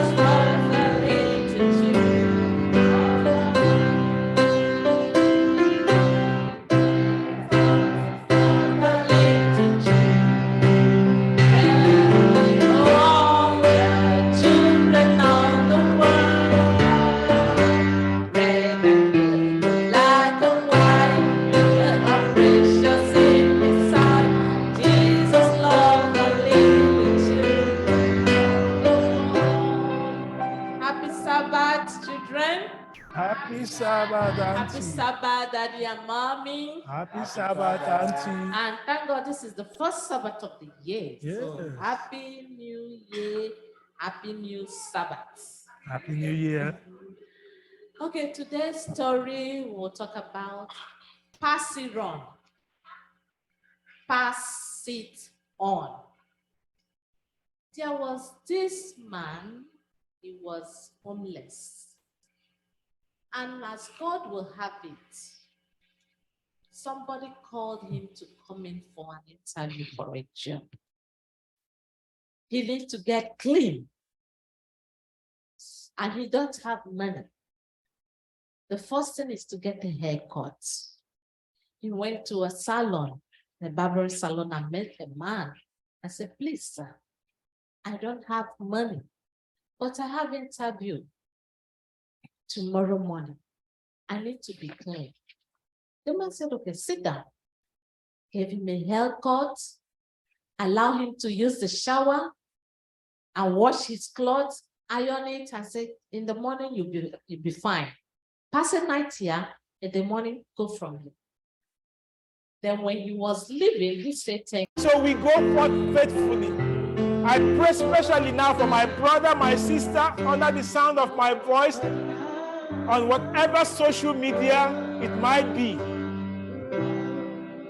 Brother, sister, I pray that in 2023, the Lord will also visit you, that the power of the Almighty will overshadow you and empower you to go and do exploits, that the Lord be there to lead you to greater heights, and that He will make His face to shine upon you. That 2023, you will have, it will be a year of testimony for you. It will be a year of victory for you, a year of breakthrough, a year of open doors, and a year of good news. In the name of the Father, in the name of the Son, and in the name of the Holy Spirit, and let everyone say, Amen. Sister, let the Lord go for in the name of the Lord. Amen.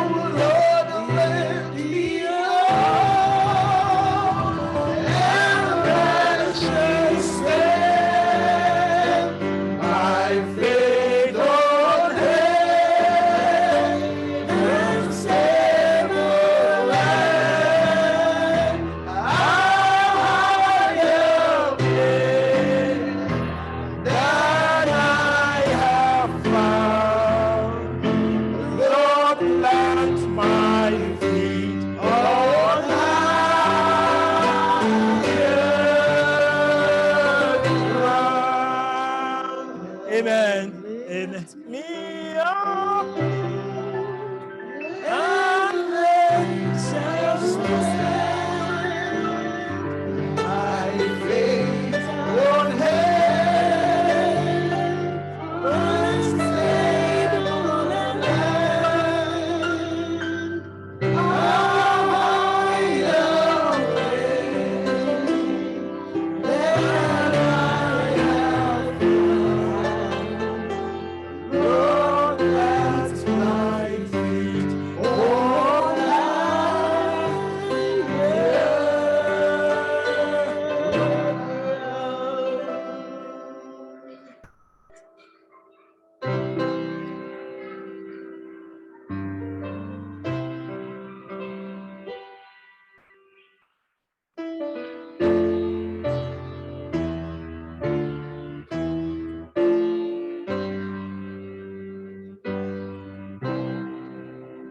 just hold.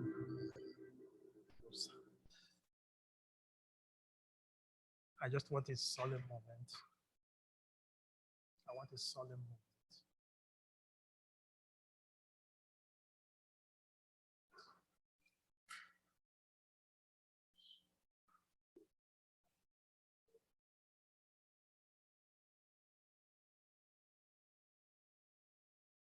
Just a solemn moment. I just need you to meditate over this one. Just meditate. Don't worry about the children. Just don't worry about them. Just leave them. Just you and the Lord alone. Just meditate over it.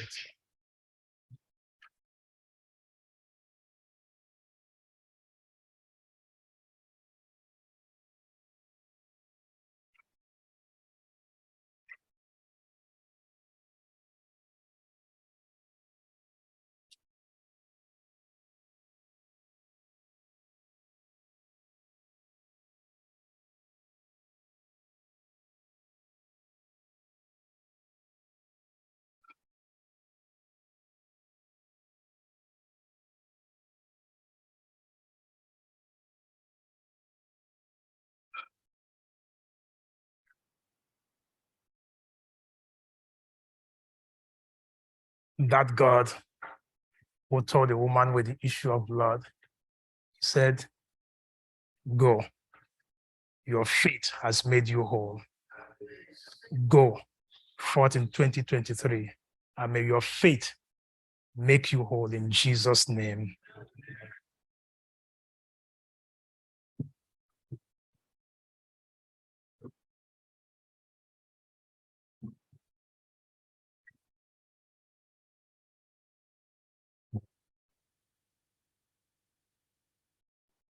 Amen. Thank you, Pastor, for the anointing service. We'll bring this service to a close by singing Abotito 258.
because he lives.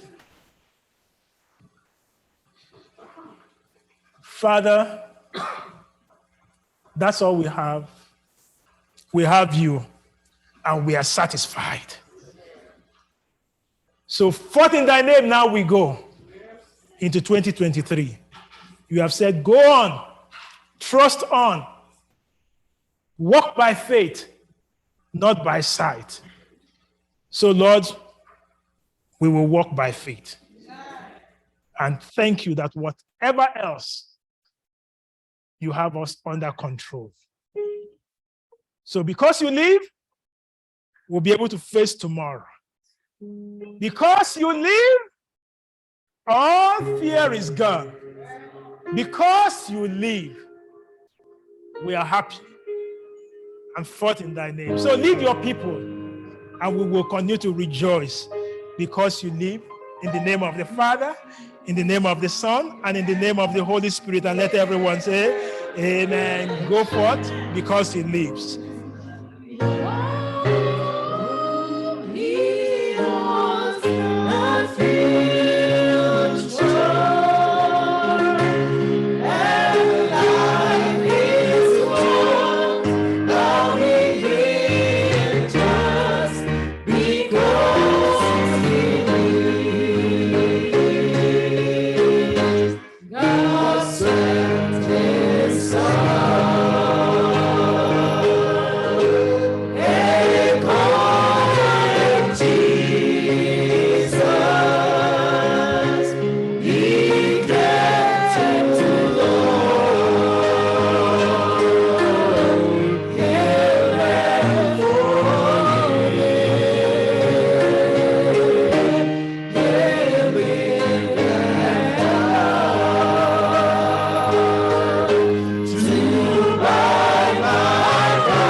Amen. Go forth with the Lord. Amen.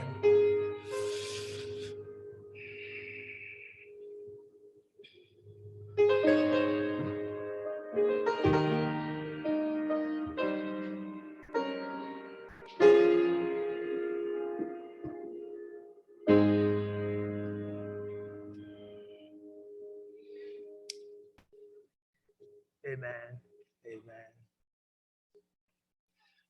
As usual, this is your time. Meditate with the Lord. And for those online, just meditate 1 minute, and we'll all bless the name of the Lord together.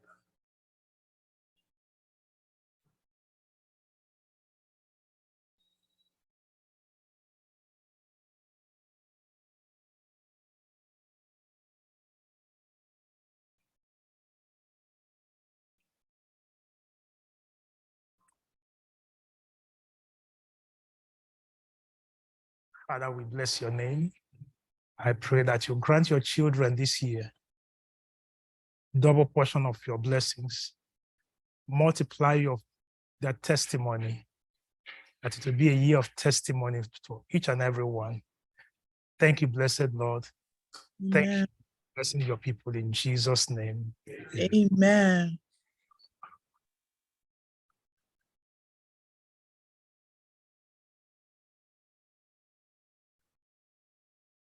For those online, I see all of you. I don't see your picture, just those on camera. If you want to turn on your camera, turn it on and receive the blessings. If not, I see each one of you. Just give me the full screen, please, of everyone online. Can you give me the full screen? So they can have their first year greeting, the first Sabbath greeting. Just give me the full screen. Can you give me full screen, please? Yes. So each one online. Sorry, I have to turn my back on you, but I'm not turning my back. Maybe let me go this other side. This way I can see everybody. I don't want to turn my back on anybody. Sister Nena, bless the name of the Lord for you. The Lord bless you. Sister Cecilia, the Lord bless you. Sister Bliss, the Lord bless you. Sister Gogo, we see you. The Lord bless you. Sister Christian, Chioma. Happy Sabbath. Yes, the Lord bless you. iPhone, the Lord bless you. Mama, the Lord bless you. Chini, we bless. The Lord bless you. Chinye, we bless you. We bless the name of the Lord. Brother Matthew, and you know, the Lord bless you. Brother Kiarungwa, the Lord bless you. The Lord, Sister bless you. The Lord bless you. Onwachukwu, the Lord bless you. GN, the Lord bless you. Chinatu Mokoma, the Lord bless you. Abakwe L, the Lord bless you. iPhone 2, the Lord bless you. Ola Kumwachuku, Wokocha, the Lord bless you. Cecilia Wampa, the Lord bless you. Chidima, iPhone, the Lord bless you. For those on YouTube, the Lord bless each one of you. Those on Facebook, the Lord bless you. And to those in the sanctuary, I pray the Lord to also bless you. Reach out, touch someone, and the Lord bless you. Yes, let's reach out as much as possible. As much as possible, make sure I give you a handshake. Yes, the Lord bless you. Come on. Yeah. No. Bless you. Yeah. The Lord bless you. Jimama, the Lord bless you. The Lord bless you. The Lord bless you. Yeah, the Lord bless you.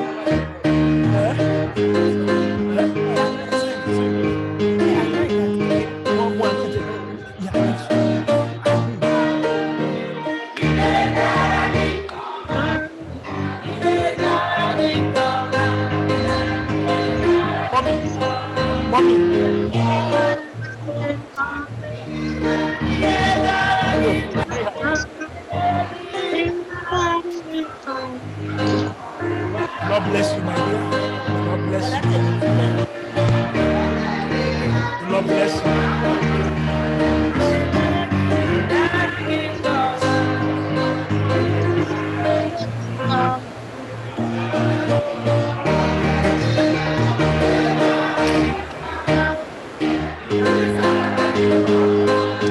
God bless you. God bless you. God bless you. Did I anoint her? Did I anoint her? Okay. Bring her to the altar. God bless you. Where they come from? God bless you. Yeah. God bless you. Okay.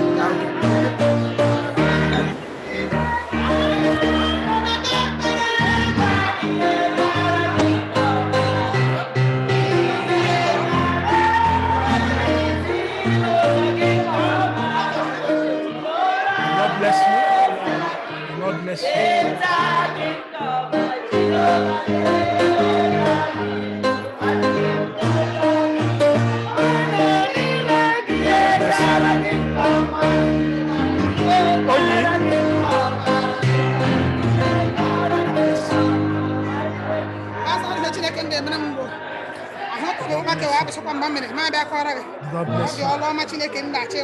Amen. Amen. Amen.